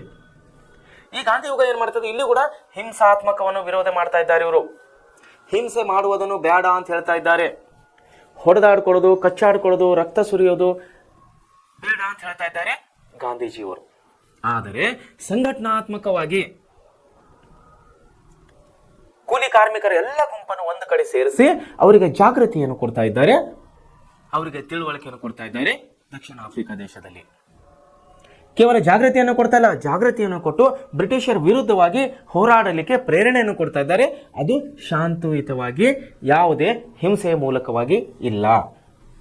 ನೋಡಿ, ಗಾಂಧೀಜಿಯವರು ಏನ್ ಮಾಡ್ತಾರೆ? ಅಂಥವರನ್ನು ಸಂಘಟಿಸಿ ಏನ್ ಮಾಡ್ತಾ ಇದ್ದಾರೆ ಇವರು? ಅವರ ಸುಖ ದುಃಖಗಳಲ್ಲಿ ಪಾಲ್ಗೊಳ್ತಾ ಇದ್ದಾರೆ. ಬ್ರಿಟಿಷರು ಕೂಲಿ ಕಾರ್ಮಿಕರ ಸುಖ ದುಃಖಗಳಲ್ಲಿ ಭಾಗವಹಿಸ್ತಾ ಇದ್ದಾರೆ ಗಾಂಧೀಜಿಯವರು. ನೋಡಿ, ಪಾಲ್ಗೊಂಡು ಬ್ರಿಟಿಷರ ವಿರುದ್ಧವಾಗಿ ಶಾಂತಿಯುತವಾದ ಚಳವಳಿಗಳ ಪ್ರತಿಭಟನೆ ಕೈಗೊಂಡರು. ದಕ್ಷಿಣ ಆಫ್ರಿಕಾದಲ್ಲಿ ಬ್ರಿಟಿಷರ ವಿರುದ್ಧ ಮಾಡಿದ ಚಳವಳಿಯು ಸ್ಫೂರ್ತಿಯು ಮುಂದೆ ಭಾರತೀಯರನ್ನು ಬ್ರಿಟಿಷರಿಂದ ವಿಮೋಚನೆ ಮಾಡಲು ಸಹಾಯಕಾರಿಯಾಯಿತು. ಏನು ಸಹಾಯಕಾರಿ ಐತ್ರಿ ಇಲ್ಲಿ ಏನಾಯ್ತ್ರಿ? ಬ್ರಿಟಿಷರ ವಿರುದ್ಧ ಶಾಂತಿಯುತವಾದ ಚಳವಳಿಗಳನ್ನು ಪ್ರತಿಭಟನೆಗಳು ಕೈಗೊಳ್ತಾ ಇದ್ದಾರೆ. ದಕ್ಷಿಣ ಆಫ್ರಿಕಾದಲ್ಲಿ ಬ್ರಿಟಿಷರ ವಿರುದ್ಧ ಮಾಡಿದ ಚಳವಳಿಯ ಸ್ಫೂರ್ತಿ ಮುಂದೆ ಭಾರತೀಯರನ್ನು ಬ್ರಿಟಿಷರಿಂದ ವಿಮೋಚನೆ ಮಾಡಲು ಇಲ್ಲಿ ಸಹಾಯ ಆಗ್ತಾ ಇದೆ. ದಕ್ಷಿಣ ಆಫ್ರಿಕಾದಲ್ಲಿ ಮಾಡಿದಂಥ ಒಂದು ಚಳವಳಿ ಅದೇ ಮಾದರಿಯ ಚಳವಳಿಯನ್ನು ಭಾರತದಲ್ಲಿ ಮಾಡಲಿಕ್ಕೆ ಕೂಡ ಇಲ್ಲಿ ನಮಗೆ ಪ್ರೇರಣೆ ಆಗ್ತಾ ಇದೆ, ಸ್ಫೂರ್ತಿ ಆಗ್ತಾ ಇದೆ. ಇದರ ಒಂದು ಫಲವಾಗಿ ಮುಂದೆ 1920ರಿಂದ 47ರ ಕಾಲವನ್ನು ನಾವು ಗಾಂಧಿ ಯುಗ ಅಂತೇಳಿ ಕರೆಯಲಾಗಿದೆ. ಭಾರತವು ಸ್ವಾತಂತ್ರ್ಯ ಪಡೆಯುವವರೆಗೂ ನಡೆದ ಘಟನಾವಳಿಯಲ್ಲಿ ಗಾಂಧೀಜಿಯವರು ಮುಖ್ಯ ಭೂಮಿಕೆಯನ್ನು ಇಲ್ಲಿ ವಹಿಸ್ತಾ ಇದ್ದಾರೆ. ಅಂದರೆ 1920ರಿಂದ 47ರವರೆಗೆ 27 ವರ್ಷಗಳ ಕಾಲ ಇಲ್ಲಿನ ಹೋರಾಟ ನಡೀತಾ ಇದೆ. ಈ ಹೋರಾಟದಲ್ಲಿ ಪ್ರತಿಯೊಂದು ಹೋರಾಟದಲ್ಲಿ ಗಾಂಧೀಜಿಯವರು ಒಂದು ಮುಖ್ಯ ಪಾತ್ರವನ್ನು ವಹಿಸ್ತಾ ಇದ್ದಾರೆ. ಮುಂದೆ ನೋಡಿ, ಮಹಾತ್ಮ ಗಾಂಧೀಜಿಯವರ ಪ್ರವೇಶದಿಂದಾಗಿ ಏನಾಗ್ತಾ ಇದ್ದಾರೆ? ಇಲ್ಲಿ ಸ್ವಾತಂತ್ರ್ಯ ಚಳವಳಿ ಹೊಸ ಆಯಾಮವನ್ನು ಪಡಿತಾ ಇದೆ. ಹೊಸ ಆಯಾಮ ಅಂದರೆ ಒಂದು ಹೊಸ ದಿಕ್ಕನ್ನು ಪಡಿತಾ ಇದೆ. ಮಂದಗಾಮಿ ಯುಗದಲ್ಲಿ ನಡೆದಂಥ ಚಳವಳಿಯಲ್ಲಿ ನಡೀತಾ ಇಲ್ಲ. ತೀವ್ರಗಾಮಿಗಳು ಮಾಡಿದಂಥ ಪ್ರತಿಭಟನೆಯಲ್ಲಿ ನಡೀತಾ ಇಲ್ಲ. ಕ್ರಾಂತಿಕಾರಿಗಳು ಮಾಡಿದಾಗ ಹೋರಾಟಗಳಲ್ಲಿ ನಡೀತಾ ಇಲ್ಲ. ಬದಲಾಗಿ ಒಂದು ವಿನೂತನವಾದಂಥ ಹೋರಾಟದ ಸ್ವರೂಪವನ್ನು ಇಲ್ಲಿ ಪಡೆದುಕೊಳ್ತಾ ಇದೆ. ಗಾಂಧಿ ಯುಗದಲ್ಲಿ ಹೊಸ ಆಯಾಮವನ್ನು ಪಡಿತಾ ಇದೆ ಸ್ವಾತಂತ್ರ್ಯ ಚಳವಳಿಯು. ಗಾಂಧೀಜಿಯವರು ತಮ್ಮ ಹೋರಾಟದಲ್ಲಿ ಪರೋಕ್ಷ ಪ್ರತಿರೋಧ ಮಾಡ್ತಾ ಇದ್ದಾರೆ. ಆದರೆ ಹೇಗೆ ಮಾಡ್ತಾ ಇದ್ದಾರೆ? ಪರೋಕ್ಷವಾಗಿ ಮಾಡ್ತಾ ಇದ್ದಾರೆ, ಪ್ರತ್ಯಕ್ಷವಾಗಿ ಮಾಡ್ತಾ ಇಲ್ಲ. ಪರೋಕ್ಷ ಪ್ರತಿರೋಧ, ಅಹಿಂಸೆ ಮತ್ತು ಸತ್ಯಾಗ್ರಹವನ್ನು ಪ್ರಮುಖ ತಂತ್ರಗಳನ್ನಾಗಿ ಬಳಸಿಕೊಂಡು ತಮ್ಮ ಸಿದ್ಧಾಂತಗಳನ್ನು ಅವರು ಯಂಗ್ ಇಂಡಿಯಾ ಪತ್ರಿಕೆಯಲ್ಲಿ ವ್ಯಕ್ತಪಡಿಸ್ತಾ ಇದ್ದರು. ಸತ್ಯಾಗ್ರಹವು ಇವರ ಹೋರಾಟದ ಪ್ರಮುಖ ಒಂದು ಅಂಶವಾಗಿತ್ತು. ಎಂಥ ಒಂದು ಇವರು ಇದು ವ್ಯಕ್ತಪಡಿಸದ ಪ್ರಮುಖ ಅಸ್ತ್ರವನ್ನು ಮಾಡ್ತಾ ಇದ್ದಾರೆ. ಒಂದು ಅಹಿಂಸಾ ತತ್ವವನ್ನು ಪ್ರತಿಪಾದನೆ ಮಾಡ್ತಾ ಇದ್ದಾರೆ. ಇವರು ಒಂದು ಅಹಿಂಸಾ ಪದ್ಧತಿಯನ್ನು ಅನುಸರಿಸ್ತಾ ಇದ್ದಾರೆ. ಬದಲಾಗಿ ಅವ್ರು ಏನು ಮಾಡ್ತಾರೆ? ಸತ್ಯಾಗ್ರಹ, ಅಹಿಂಸಾ ಮತ್ತು ಸತ್ಯಾಗ್ರಹ ಎಂಬಂತ ಒಂದು ಹೆಸರು, ಎರಡು ಹೊಸ ವಿನೂತನ ಪ್ರಯೋಗವನ್ನು ಮಾಡ್ತಾ ಇದ್ದಾರೆ ಸ್ವಾತಂತ್ರ್ಯ ಚಳವಳಿಯಲ್ಲಿ. ಅಹಿಂಸೆ ಮತ್ತು ಸತ್ಯಾಗ್ರಹವನ್ನು ಪ್ರಮುಖ ತಂತ್ರಗಳನ್ನಾಗಿ ಇವೆರಡು ತಂತ್ರಗಾರಿಕೆಯನ್ನು ಗಾಂಧೀಜಿಯವರು ಇಲ್ಲಿ ಮಾಡ್ತಾ ಇದ್ದಾರೆ ಸ್ವಾತಂತ್ರ್ಯಕ್ಕಾಗಿ. ನೋಡಿ, ತಮ್ಮ ಒಂದು ಪತ್ರಿಕೆ ಇದೆ, ಅದರ ಹೆಸರು ಯಾವುದ್ರಿ? ಯಂಗ್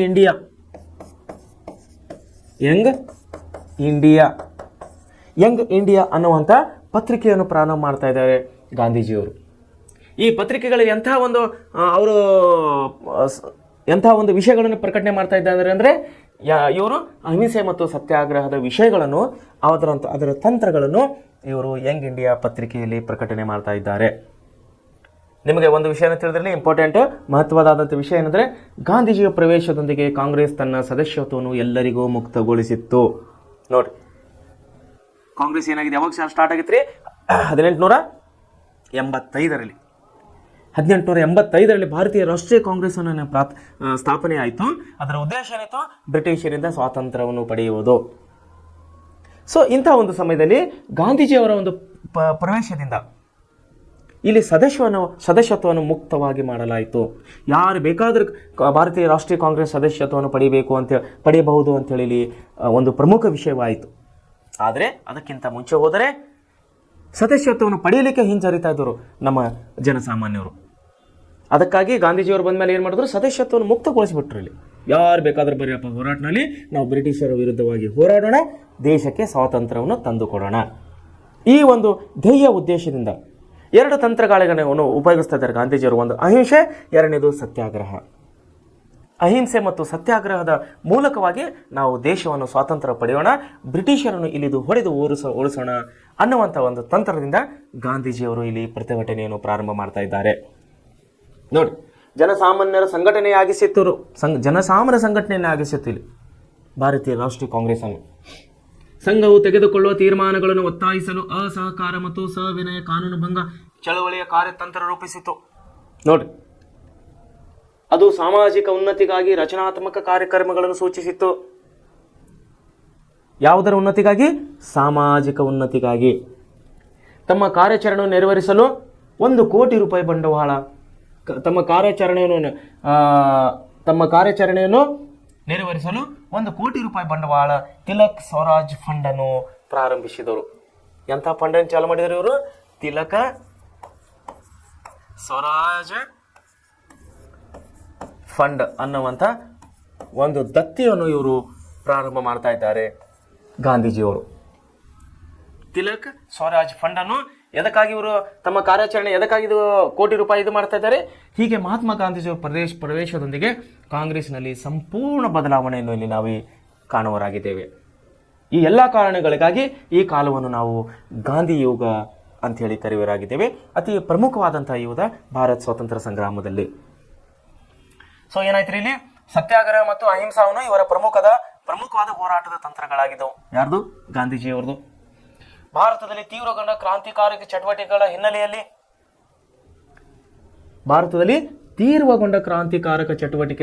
ಹಿನ್ನೆಲೆಯಲ್ಲಿ ಏನಾಯ್ತು? ಅದನ್ನು ಹತ್ತಿಕ್ಕುವ ಉದ್ದೇಶದಿಂದ ಅನೇಕ ಕಾಯ್ದೆಗಳನ್ನು ತರಲಾಯಿತು.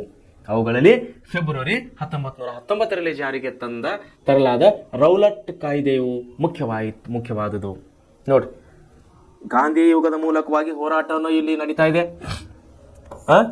ಆಮೇಲೆ ಸ್ವಾತಂತ್ರ್ಯಕ್ಕಾಗಿ ವಿವಿಧ ರೀತಿಯ ಹೋರಾಟಗಳನ್ನು ಭಾರತೀಯ ರಾಷ್ಟ್ರೀಯ ಕಾಂಗ್ರೆಸ್ ಏನು ಮಾಡಿದೆ? ಇಲ್ಲಿ ಸದಸ್ಯತ್ವವನ್ನು ಮುಕ್ತವಾಗಿ ಮಾಡಿದೆ. ಯಾರು ಬೇಕಾದರೂ ಈ ಹೋರಾಟದಲ್ಲಿ ಭಾಗವಹಿಸಬಹುದು ಅನ್ನುವಂಥ ಒಂದು ಘೋಷಣೆಯನ್ನು ಮಾಡಿದೆ. ಸೊ ಇಲ್ಲಿ ಹೋರಾಟದ ದಿಕ್ಕನ್ನು ನಾವು ಬದಲಾವಣೆಯಾದಂಥ ದಿಕ್ಕನ್ನು ಕಾಣ್ತಾ ಇದ್ದೀವಿ ಗಾಂಧೀಜಿಯವರ ಆಗಮನದಿಂದ.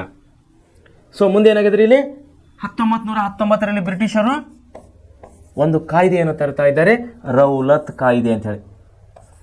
ರೌಲತ್ ಕಾಯ್ದೆ. ಮತ್ತು ಇಷ್ಟೆಲ್ಲ ಭಾರತೀಯರು ಮಾಡಿದಾಗ, ಇಷ್ಟೆಲ್ಲ ಹೋರಾಟಗಳು, ಇಷ್ಟೆಲ್ಲ ಅಹಿಂಸಾತ್ಮಕ ಮಾರ್ಗಗಳು, ಇಷ್ಟೆಲ್ಲ ಸತ್ಯಾಗ್ರಹಗಳನ್ನು ಮಾಡಿದಾಗ ಬ್ರಿಟಿಷರು ಸುಮ್ಮನೆ ಇರ್ತಾರ? ಬ್ರಿಟಿಷರು ಸುಮ್ಮನೆ ಇರ್ತಾರೇನ್ರಿ? ಇಲ್ಲ. ಇವರನ್ನು ಕಟ್ಟಿ ಹಾಕುವ ಉದ್ದೇಶದಿಂದ ಯಾರನ್ನು? ಸ್ವಾತಂತ್ರ್ಯ ಹೋರಾಟಗಾರರನ್ನು, ಹೋರಾಟದಲ್ಲಿ ಭಾಗವಹಿಸಿದ ಜನಸಾಮಾನ್ಯರನ್ನು, ನಾಯಕರನ್ನು ಹತ್ತಿಕ್ಕುವಂಥ ಒಂದು ನೆಪದಲ್ಲಿ ಹೊಸ ಕಾಯ್ದೆಯನ್ನು ಜಾರಿಗೆ ತರ್ತಾ ಇದ್ದಾರೆ. 1919ರ ರೌಲಟ್ ಕಾಯ್ದೆ ಅಂತ ಹೇಳಿ. ನೋಡಿ, ಕೇವಲ ಗುಮಾನಿಯ ಮೇಲೆ, ಗುಮಾನಿ ಅಂದ್ರೆ ಏನ್ರಿ?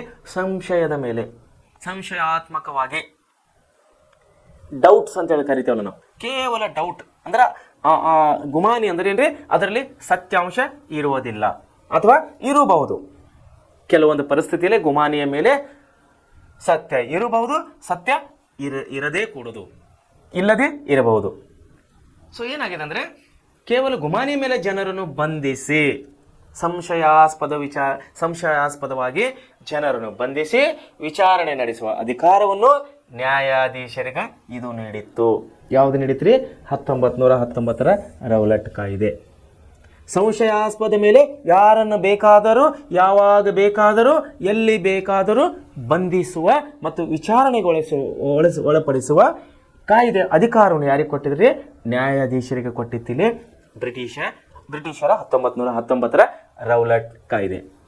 ನೋಡಿ, ಗಾಂಧೀಜಿಯವರು ಈ ಅಮಾನವೀಯ ಕಾಯ್ದೆಯ ವಿರುದ್ಧ ತಮ್ಮ ಹೋರಾಟದ ಸಾತ್ವಿಕ ಅಸ್ತ್ರವಾದ ಸತ್ಯಾಗ್ರಹವನ್ನು ಬಳಸಿದರು. ಗಾಂಧೀಜಿಯವರು ಏನು ಕೆಲಸ ಮಾಡ್ತಿದ್ರು ರೀ? ವಕೀಲಿ ವೃತ್ತಿಯನ್ನು ಕೆಲಸ ಮಾಡ್ತಾ ಇದ್ರು. ವಕೀಲ್ ಕೋರ್ಸ್ ಅನ್ನು ಕಲ್ತಿದ್ರು. LLB, BA LLB ಅಂತಾದಂಥ ಕೋರ್ಸ್ಗಳನ್ನು ಇವರು ಬ್ಯಾರಿಸ್ಟರ್ ಕೋರ್ಸನ್ನು ಎಲ್ಲಿ ಮುಗಿಸಿದ್ರು ರೀ? ಲಂಡನ್ನಲ್ಲಿ ಮುಗಿಸಿದರು. ಬ್ರಿಟಿಷರ ನೆಲದಲ್ಲಿ, ಬ್ರಿಟಿಷರ ಭೂಮಿಯಲ್ಲಿ, ಬ್ರಿಟಿಷರ ಒಂದು ವಿಶ್ವವಿದ್ಯಾಲಯದಲ್ಲಿ ಬ್ಯಾರಿಸ್ಟರ್ ಕೋರ್ಸನ್ನು ಮುಗಿಸಿದ ನಮ್ಮ ಮಹಾತ್ಮ ಗಾಂಧೀಜಿಯವರು ವಕೀಲಿ ವೃತ್ತಿಯನ್ನು ಮಾಡಲಿಕ್ಕೆ ಎಲ್ಲಿ ಹೋಗಿದ್ದಾರೆ? ಅವರು ದಕ್ಷಿಣ ಆಫ್ರಿಕಾಗೆ ಹೋಗಿದ್ದರು. ಅಲ್ಲಿನ ವರ್ಣಭೇದ ನೀತಿಯನ್ನು ಖಂಡಿಸಿ ಮತ್ತೆ ನಮ್ಮ ಭಾರತ ದೇಶ ಸ್ವದೇಶಕ್ಕೆ ಆಗಮಿಸಿ ಸ್ವತಂತ್ರ ಹೋರಾಟದಲ್ಲಿ ಅವರು ಭಾಗವಹಿಸ್ತಾ ಇದ್ದಾರೆ, ಅವರು ಧುಮುಕಿದ್ದಾರೆ. ಈ ಹೋರಾಟವನ್ನು ಆಗ್ತಾ ಇರುವುದರಿಂದ ದೇಶದ ಎಲ್ಲ ಕಡೆಗಳಲ್ಲಿ ಸ್ವಾತಂತ್ರ್ಯ ಹೋರಾಟದ ಕಿಚ್ಚನ್ನು ಹತ್ತಿದ್ದರಿಂದ ಜನಸಾಮಾನ್ಯರುಗಳ ಈ ಸ್ವಾತಂತ್ರ್ಯ ಹೋರಾಟದಲ್ಲಿ ಭಾಗವಹಿಸುವುದು ಪ್ರಕ್ರಿಯೆ ಹೆಚ್ಚಾಗಿದ್ದರಿಂದ ಬ್ರಿಟಿಷರು ಏನು ಮಾಡಿದ್ರೆ, ಹೋರಾಟಗಾರರನ್ನು, ಜನಸಾಮಾನ್ಯರನ್ನು ಹತ್ತಿಕ್ಕುವ ನೆಪದಲ್ಲಿ 1919ರ ರೌಲಟ್ ಕಾಯ್ದೆಯನ್ನು ಜಾರಿಗೆ ತರ್ತಾ ಇದ್ದಾರೆ. ಏನು ಹೇಳ್ತಾ ಇದು ಕಾಯ್ದೆ? ಸಂಶಯಾಸ್ಪದ ಮೇಲೆ ಯಾವುದೇ ಪ್ರಜೆಯನ್ನು ಯಾವುದೇ ಸ್ಥಳದಲ್ಲಿ, ಯಾವುದೇ ಸಂದರ್ಭದಲ್ಲಿ, ಯಾವಾಗಾದರೂ ಬಂಧಿಸಬಹುದು. ಅರೆಸ್ಟ್ ಮಾಡಿ ಅವರನ್ನು ವಿಚಾರಣೆ ಮಾಡುವಂಥ ಅಧಿಕಾರ ಯಾರಿಗೆ ಕೊಟ್ಟಿದ್ರಿ? ಬ್ರಿಟಿಷ್ ನ್ಯಾಯಾಧೀಶರಿಗೆ ಕೊಟ್ಟಿತ್ತು. ಸೊ ನ್ಯಾಯಾಧೀಶರು ಸುಮ್ಮನೆ ಇರ್ತಾರೇನ್ರಿ? ಯಾವುದೋ ಒಂದು ತಪ್ಪನ್ನು ಹೊರಿಸಿ ಅವರು ಜೈಲಿನಲ್ಲಿ ಅಟ್ಟಿಸ್ತಾ ಇದ್ದರು. ಜೈಲಿನಲ್ಲಿ ಬಂಧಿಸಲ್ಪಡ್ತಾ ಇದ್ದರು ನಮ್ಮ ಹೋರಾಟಗಾರರನ್ನು. ಸೊ ವಿದ್ಯಾರ್ಥಿಗಳೇ, ತಾವಿಲ್ಲಿ ವಿಷಯವನ್ನು ಗಮನದಲ್ಲಿಟ್ಟುಕೊಳ್ಬೇಕು. ಈ ಅಮಾನವೀಯ ಕಾಯ್ದೆ ವಿರುದ್ಧವಾಗಿ ತಮ್ಮ ಹೋರಾಟವನ್ನು ಮತ್ತೆ ಮುಂದುವರಿಸ್ತಾ ಇದ್ದಾರೆ ಗಾಂಧೀಜಿಯವರು. ಸಾತ್ವಿಕ ಅಸ್ತ್ರವಾದ ಎಂಥ ಒಂದು ಅಸ್ತ್ರವಾದರೆ ಸಾತ್ವಿಕ ಅಸ್ತ್ರವಾದಂಥ ಸತ್ಯಾಗ್ರಹದ ಮೂಲಕವಾಗಿ ಆ ಕಾಯ್ದೆಯನ್ನು ವಿರೋಧ ಮಾಡ್ತಾ ಇದ್ದಾರೆ ಗಾಂಧೀಜಿಯವರು. ಯಾವ ಕಾಯ್ದೆ ರೀ? 1919ರ ರೌಲಟ್ ಕಾಯ್ದೆ. ನೋಡಿ, ದೇಶಾದ್ಯಂತ ಇದಕ್ಕೆ ವ್ಯಾಪಕವಾದಂಥ ಬೆಂಬಲವನ್ನು ಸಿಗ್ತಾ ಇದೆ. ಯಾವುದಕ್ಕೆ ರೀ? ಸತ್ಯಾಗ್ರಹಕ್ಕೆ. ಯಾವುದನ್ನು ವಿರೋಧ ಮಾಡ್ತಾ ಇದ್ದಾರೆ ಇವರು? ರೌಲಟ್ ಕಾಯ್ದೆಯನ್ನು ವಿರೋಧ ಮಾಡ್ತಾ ಇದ್ದಾರೆ. ರೌಲಟ್ ಕಾಯ್ದೆ ಏನು ಹೇಳ್ತಾ ಇದ್ದಾರೆ? ಸಂಶಯಾಸ್ಪದ ಮೇಲೆ ಯಾಕೆ ಬೇಕಾದರೂ ಎಲ್ಲಿ ಬೇಕಾದರೂ ಯಾರನ್ನಾದರೂ ಬಂಧಿಸಬಹುದು. ಸೊ ಈ ಕಾಯ್ದೆ ವಿರುದ್ಧವಾಗಿ ತಿರುಗಿ ಬಿದ್ದಂತಹ ಗಾಂಧೀಜಿಯವರು ಅಹಿಂಸಾತ್ಮಕವಾಗಿ ಸತ್ಯಾಗ್ರಹಣ ಮಾಡುವುದರಿಂದ ಏನಾಯಿತು? ಇದರ ಒಂದು ಪ್ರಭಾವವನ್ನು ಇಡೀ ದೇಶಕ್ಕೆ ಹರಡ್ತಾ ಇದೆ. ಇಡೀ ದೇಶದ ತುಂಬೆಲ್ಲ ಚಳವಳಿಗಳು, ಹೋರಾಟಗಳು, ಅನೇಕ ರೀತಿಯ ಹೋರಾಟಗಳು ನಡೆಸ್ತಾ ಇದ್ದಾವೆ. ಸೊ ಏನಾಯ್ತು? ಇದಕ್ಕೆ ವ್ಯಾಪಕವಾದಂಥ ಬೆಂಬಲವನ್ನು ಸಿಗ್ತಾ ಇದೆ ಗಾಂಧೀಜಿಯವರ ಒಂದು ಸತ್ಯಾಗ್ರಹಕ್ಕೆ. ಸಹಸ್ರಾರು ಭಾರತೀಯರು ಈ ಮೂಲಕ, ಯಾವ ಮೂಲಕ ರೀ? ಸತ್ಯಾಗ್ರಹದ ಮೂಲಕವಾಗಿ ಏನು ಮಾಡ್ತಾ ಇದ್ದಾರೆ?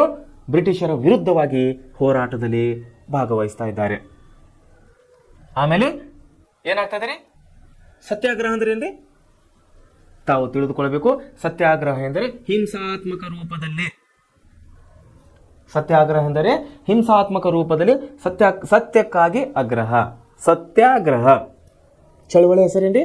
ಹೋರಾಟದ ಹೆಸರೇನ್ರಿ? ಸತ್ಯಾಗ್ರಹ. ಸತ್ಯಕ್ಕಾಗಿ ಹೋರಾಟ. ಸತ್ಯಕ್ಕಾಗಿ ಹೋರಾಟ ಮಾಡುವಂಥ ಒಂದು ಯುಗಕ್ಕೆ ನಾವು ಸತ್ಯಾಗ್ರಹ ಯುಗ ಅಥವಾ ಗಾಂಧಿ ಯುಗ ಅಂತೇಳಿ ನಾವು ಕರೆಯೋರಾಗಿದ್ದೇವೆ. ನೋಡಿ, ಸತ್ಯಕ್ಕಾಗಿ ಆಗ್ರಹ ಇದು ದೈಹಿಕ ಒತ್ತಡವಲ್ಲ. ದೈಹಿಕ ಒತ್ತಡ ಅಂದ್ರೆ ಫಿಸಿಕಲಿ ಫೋರ್ಸ್ ಮಾಡೋದಿಲ್ಲ, ಒಬ್ಬರನ್ನೊಬ್ಬರು ಹೊಡೆದಾಡ್ಕೊಳ್ಳೋದಿಲ್ಲ. ಇದು ಒಬ್ಬರನ್ನೊಬ್ಬರು ರಕ್ತ ತೆಗೆಯೋದಂಥ ಹೋರಾಟ ಇಲ್ಲ. ಇದು ಒಬ್ಬರು ತಲೆಯನ್ನು ಒಬ್ಬರು ಇನ್ನೊಬ್ಬರು ಕಡಿಯುವಂಥ ಹೋರಾಟ ಇಲ್ಲ. ಇದು ದೈಹಿಕ ಏನ್ರಿ? ಇದು ದೈಹಿಕವಾದಂತಹ ಒತ್ತಡ ಇಲ್ಲ. ದೈಹಿಕ ಅಂದ್ರೆ ಶಾರೀರಿಕವಾಗಿ ದೇಹದ ಮೂಲಕವಾಗಿ ಹೋರಾಡುವಂಥ ಒಂದು ಹೋರಾಟಕ್ಕೆ ನಾವು ದೈಹಿಕ ಹೋರಾಟ ಅಂತ ಕರಿತೀವಿ. ಆದರೆ ಸತ್ಯಾಗ್ರಹ ಅನ್ನೋದು ಸತ್ಯಕ್ಕೆ ಆಗ್ರಹವನ್ನು ಏರ್ಪಡಿಸ್ತಾ ಇದ್ದದ್ದು, ಒತ್ತಾಯನ ಮಾಡುವುದು. ಇದು ದೈಹಿಕ ಒತ್ತಡ ಇಲ್ಲದಂತಹ ಒಂದು ಸತ್ಯಾಗ್ರಹವಾಗಿದೆ. ಆತ್ಮಾಭಿಮಾನ ನೋಡ್ರಿ, ಎಂಥ ಅಭಿಮಾನ ರೀ? ಆತ್ಮದ ಅಭಿಮಾನ. ಬಹಳಷ್ಟು ಜನರು ಬೈತಾರೆ, ಇವಾಗ ಕೂಡ ಹಳ್ಳಿಗೆ ನೋಡಿ ಹೋಗಿ ನೀವು, ನಿನಗೆ ಆತ್ಮಾಭಿಮಾನ ಆಯ್ತು ಇಲ್ಲಪ್ಪ ಅಂತಾರೆ. ಅಂದರೆ ಆತ್ಮಾಭಿಮಾನ ಅಂದರೆ ಒಂದು ವಿಷಯಕ್ಕೆ ಬಂದಾಗ ನಾವು ನಮ್ಮ ತಾಯಿಯ ಅಭಿಮಾನ ಅಂತ ಹೇಳಿ ಕರಿಬಹುದು. ಅದನ್ನೇ ಇನ್ನೊಂದು ರೂಪದಲ್ಲಿ ನಾವು ಕರಿಬೇಕಾದ್ರೆ ನಾವು ದೇಶ ಅಭಿಮಾನ ಅಂತ ಕರಿಬಹುದು. ಭಾಳ ಜನರು ಅಂತಾರೆ, ಇವಾಗ ಕೂಡ ಟಿವಿಯಲ್ಲಿ ನೋಡಿ, ನ್ಯೂಸ್ನಲ್ಲಿ ಕಾಂಗ್ರೆಸ್ ಅವರು ಬಿಜೆಪಿಯವರನ್ನು ಬೈತಾರೆ, ಬಿಜೆಪಿಯವರು ಕಾಂಗ್ರೆಸ್ ಅವರನ್ನು ಬೈತಾರೆ. ಏನಂತಾರೆ ಅವರು? ಅವ್ರಿಗೆ ಆತ್ಮಾಭಿಮಾನ ಇಲ್ಲ, ದೇಶಾಭಿಮಾನವಿಲ್ಲ ಅಂತ ಅವರನ್ನು ಬೈತಾರೆ, ಅವರು ಇವರನ್ನು ಬೈತಾ ಇರ್ತಾರೆ. ಅವರಿಗೆ ಆತ್ಮಾಭಿಮಾನ ಇಲ್ಲ, ಅವರಿಗೆ ದೇಶಾಭಿಮಾನ ಇಲ್ಲ ಅಂಥೇಳಿ ಅವರನ್ನು ದೋಷ ಮಾಡ್ತಾ ಇದ್ದಾರೆ, ಇವರನ್ನು ದೋಷ ಮಾಡ್ತಾ ಇದ್ದಾರೆ. ಸೊ ಆತ್ಮಾಭಿಮಾನ, ಮನುಷ್ಯನಿಗೆ ಆತ್ಮಾಭಿಮಾನ ಇರಬೇಕ್ರಿ. ತನ್ನ ಆತ್ಮಾಭಿಮಾನ ಇಲ್ಲಂದ್ರೆ ಮನುಷ್ಯ ಒಂದು ಸತ್ತ ಪ್ರಾಣಿ ಇದ್ದ ಹಾಗೆ. ಆತ್ಮಾಭಿಮಾನ ಅಂದರೆ ತನಗೆ ಅಭಿಮಾನ ಇರಬೇಕು. ತನ್ನ ಕುಟುಂಬ, ತನ್ನ ತಾಯಿ, ತನ್ನ ತಂದೆ, ತನ್ನ ಕುಟುಂಬದ ಬಗ್ಗೆ ಅವನಿಗೆ ಅಭಿಮಾನ ಇರಬೇಕು. ತನ್ನ ರಾಜ್ಯ, ತನ್ನ ದೇಶ, ತನ್ನ ಊರು, ತನ್ನ ಸ್ಥಳೀಯವಾಗಿ ಅವನಿಗೆ ಅಭಿಮಾನವನ್ನು ಇರಬೇಕು. ಓವರಲ್ ನಾವು ಇಲ್ಲಿ ದೇಶದ ವಿಷಯವಾಗಿ ಮಾತಾಡಬೇಕಾದಾಗ ಆತ್ಮಾಭಿಮಾನ ಅಂದರೆ ದೇಶಾಭಿಮಾನ ಅಂತೇಳಿ ನಾವು ಇನ್ನೊಂದು ರೂಪದಲ್ಲಿ ಕರೆಯೋರಾಗಿದ್ದೇವೆ. ಯಾವ ವ್ಯಕ್ತಿಗೆ ಆತ್ಮಾಭಿಮಾನ ಇರೋದಿಲ್ಲೋ, ಯಾವ ವ್ಯಕ್ತಿಗೆ ಆತ್ಮ ಸ್ವಾಭಿಮಾನ ಇರೋದಿಲ್ಲೋ, ಆ ವ್ಯಕ್ತಿಗೆ ದೇಶಾಭಿಮಾನ ಇರೋದಿಲ್ಲ ಮಿತ್ರರೇ. ದೇಶ ಅಭಿಮಾನ ಇರಬೇಕಂದರೆ ಅವನಿಗೆ ಆತ್ಮಾಭಿಮಾನ ಇರಬೇಕು. ಅವನಿಗೆ ಆತ್ಮಾಭಿಮಾನ ಇದ್ದಾಗ ಮಾತ್ರ ಅವನಿಗೆ ದೇಶದ ಅಭಿಮಾನವನ್ನು ಬರಲಿಕ್ಕೆ ಸಾಧ್ಯ ಇದೆ. ದೇಶಕ್ಕೆ ತನ್ನ ಪ್ರಾಣವನ್ನು ಕೊಟ್ಟಂತ ನಾವು ಸಾವಿರಾರು ಇವತ್ತು ನಾವು ಅಮರ್ ಜವಾನ್, ನಮ್ಮ ಮಹನೀಯರು ನಾವು ಇವತ್ತು ನೆನೆಸ್ಕೊಳ್ಬೇಕಾಗಿದೆ. ಉದಾಹರಣೆಗಾಗಿ ಸರ್ದಾರ್ ವಲ್ಲಭಭಾಯ್ ಪಟೇಲ್, ಭಾರತದ ಉಕ್ಕಿನ ಮನುಷ್ಯ, ಸ್ವತಂತ್ರ ಭಾರತದ ಪ್ರಥಮ ಗೃಹ ಸಚಿವರು. ನೋಡಿ, ಹರಿದು ನೂರಾರು ಪ್ರಾಂತಗಳಲ್ಲಿ ಹಂಚು ಹೋಗಿದಂಥ ಇಡೀ ಭಾರತ ದೇಶವನ್ನು ಒಕ್ಕಟ್ಟು ಮಾಡಿದಂಥ ಶ್ರೇಯಸ್ಸನ್ನು ಇವತ್ತು ನಾವು ಸರ್ದಾರ್ ವಲ್ಲಭಭಾಯ್ ಪಟೇಲ್ ಅವರಿಗೆ ಕೊಡಬೇಕಾಗಿದೆ ಮಿತ್ರರೇ. ತೆಲಂಗಾಣ ಹಂಚು ಹೋಗಿತ್ತು, ಆಂಧ್ರ ಪ್ರದೇಶ ನಮ್ಮ ದೇಶಕ್ಕಾಗಿ ಇದ್ದಿಲ್ಲ. ತಮಿಳುನಾಡು, ಗುಜರಾತ್, ಮೇಲೆ ಜಮ್ಮು ಕಾಶ್ಮೀರ್, ಗೋವಾ, ಹಲವು ಪ್ರಾದೇಶಿಕವಾಗಿ ಹಂಚು ಹೋಗಿದಂಥ ಅಖಂಡ ಭಾರತವನ್ನು ನಿರ್ಮಿಸಿದಂಥ ಒಂದು ಶ್ರೇಯಸ್ಸವನ್ನು ನಾವು ಸರ್ದಾರ್ ವಲ್ಲಭಭಾಯ್ ಪಟೇಲ್ ಅವರಿಗೆ ಕೊಡಬೇಕಾಗಿದೆ. ಇದನ್ನೇ ಆತ್ಮ ಅಭಿಮಾನ ಅನ್ನೋದು, ಇದನ್ನೇ ದೇಶ ಅಭಿಮಾನ ಅಂತ ಹೇಳಿ ಕರೆಯೋದು. ಅಂತಹ ಸಾವಿರಾರು ನಾವು ಸ್ವಾತಂತ್ರ್ಯ ಹೋರಾಟಗಾರನ ಇವತ್ತು ನಾವು ನೆನೆಸ್ಕೋಬೇಕಾಗಿದೆ. ಸೊ ಅದನ್ನೇನು ಹೇಳ್ತಾ ಇದ್ದಾರೆ, ಆತ್ಮ ಹೋರಾಟ ಗಾಂಧೀಜಿಯವರಲ್ಲಿ ಅದನ್ನೇ ಜನಸಾಮಾನ್ಯರಿಗೆ ಪ್ರೇರಣೆಯನ್ನು ಕೊಡ್ತಾ ಇದ್ದಾರೆ. ಆತ್ಮ ಅಭಿಮಾನದ ಹೋರಾಟ ವರ್ಣಭೇದ ನೀತಿಯ ವಿರುದ್ಧವಾಗಿ ಇಲ್ಲಿ ಹೋರಾಟದಲ್ಲಿ ಗಾಂಧೀಜಿಯವರು ಇದನ್ನು ಆಫ್ರಿಕಾದಲ್ಲಿ ಬೆಳೆಸಿ ಯಶಸ್ವಿಯಾಗಿದ್ದರು.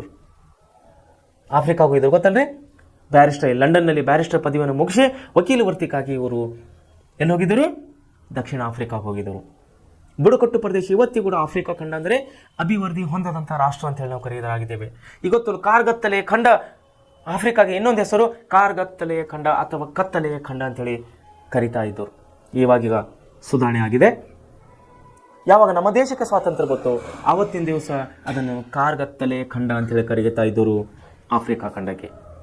ಸೊ ಅಲ್ಲಿನ ಜನರಿಗಾಗಿ ಅವರಿಗೆ ನ್ಯಾಯ ಕೊಡಿಸಲಿಕ್ಕಾಗಿ ಗಾಂಧೀಜಿಯವರು ಏನು ಮಾಡಿದರು, ವಕೀಲಿ ವೃತ್ತಿಯನ್ನು ಮಾಡಲಿಕ್ಕೆ ಆಫ್ರಿಕಾಕ್ಕೆ ಹೋಗಿದ್ದರು. ಅಲ್ಲಿ ಪ್ರಯೋಗ ಮಾಡಿದಂಥ ಅಸ್ತ್ರ ಅಹಿಂಸಾ ಸತ್ಯಾಗ್ರಹ, ಅಹಿಂಸೆ ಒಂದು ಮಾರ್ಗವನ್ನು ಅಲ್ಲಿ ಉಪಯೋಗ ಮಾಡಿದರು, ಇಲ್ಲಿ ದಕ್ಷಿಣ ಆಫ್ರಿಕಾದಲ್ಲಿ. ಸೊ ಅಲ್ಲಿ ಯಶಸ್ಸು ಕಂಡಂತಹ ಈ ಮಾರ್ಗ, ಯಾವ ಮಾರ್ಗ? ಅಹಿಂಸೆಯ ಮಾರ್ಗ. ಆ ಮಾರ್ಗವನ್ನು ನಮ್ಮ ದೇಶದಲ್ಲಿ ಸ್ವಾತಂತ್ರ್ಯ ಹೋರಾಟದಲ್ಲಿ ಅದೇ ಮಾರ್ಗವನ್ನು ಇವರು ಪ್ರಯೋಗ ಮಾಡ್ತಾ ಇದ್ದಾರೆ ಗಾಂಧೀಜಿಯವರು. ಅಲ್ಲಿ ಸಿಕ್ಕಂತಹ ಯಶಸ್ಸು, ಅಲ್ಲಿ ಸಿಕ್ಕಂತಹ ಒಂದು ಜಯ, ಆ ಜಯದ ಮೂಲಕವಾಗಿ, ಆ ಅಹಿಂಸೆಯ ಮೂಲಕವಾಗಿ ನಮ್ಮ ದೇಶಕ್ಕೆ ಸ್ವಾತಂತ್ರ್ಯವನ್ನು ತರುವಂತಹ ಒಂದು ಪ್ರಯತ್ನದಲ್ಲಿ ಇವರು ಭಾಗವಹಿಸ್ತಾ ಇದ್ದಾರೆ ಗಾಂಧೀಜಿಯವರು. ನೋಡಿ, ಇದನ್ನು ಆಫ್ರಿಕಾದಲ್ಲಿ ಬಳಸಿ ಯಶಸ್ವಿಯಾಗಿದ್ದವರು ಗಾಂಧೀಜಿಯವರು. ಇದೇ ಅಸ್ತ್ರವನ್ನು ಭಾರತ ಸ್ವಾತಂತ್ರ್ಯ ಚಳವಳಿಯಲ್ಲಿ ಕೂಡ ಇದೇ ಅಸ್ತ್ರವನ್ನು ಬಳಸ್ತಾ ಇದ್ದಾರೆ ಗಾಂಧೀಜಿಯವರು. ಸೊ ವಿದ್ಯಾರ್ಥಿಗಳೇ, ಇಲ್ಲಿ ಎರಡು ಅಂಶವನ್ನು ನಾವು ನೋಡ್ತಾ ಇದ್ದೀವಿ. ಒಂದು ಅಹಿಂಸೆಯ ರೂಪ, ಒಂದು ಅಹಿಂಸೆಯ ಮಾರ್ಗ, ಸತ್ಯಾಗ್ರಹ, ಅಹಿಂಸೆ, ಸತ್ಯಾಗ್ರಹ, ಆತ್ಮಾಭಿಮಾನ.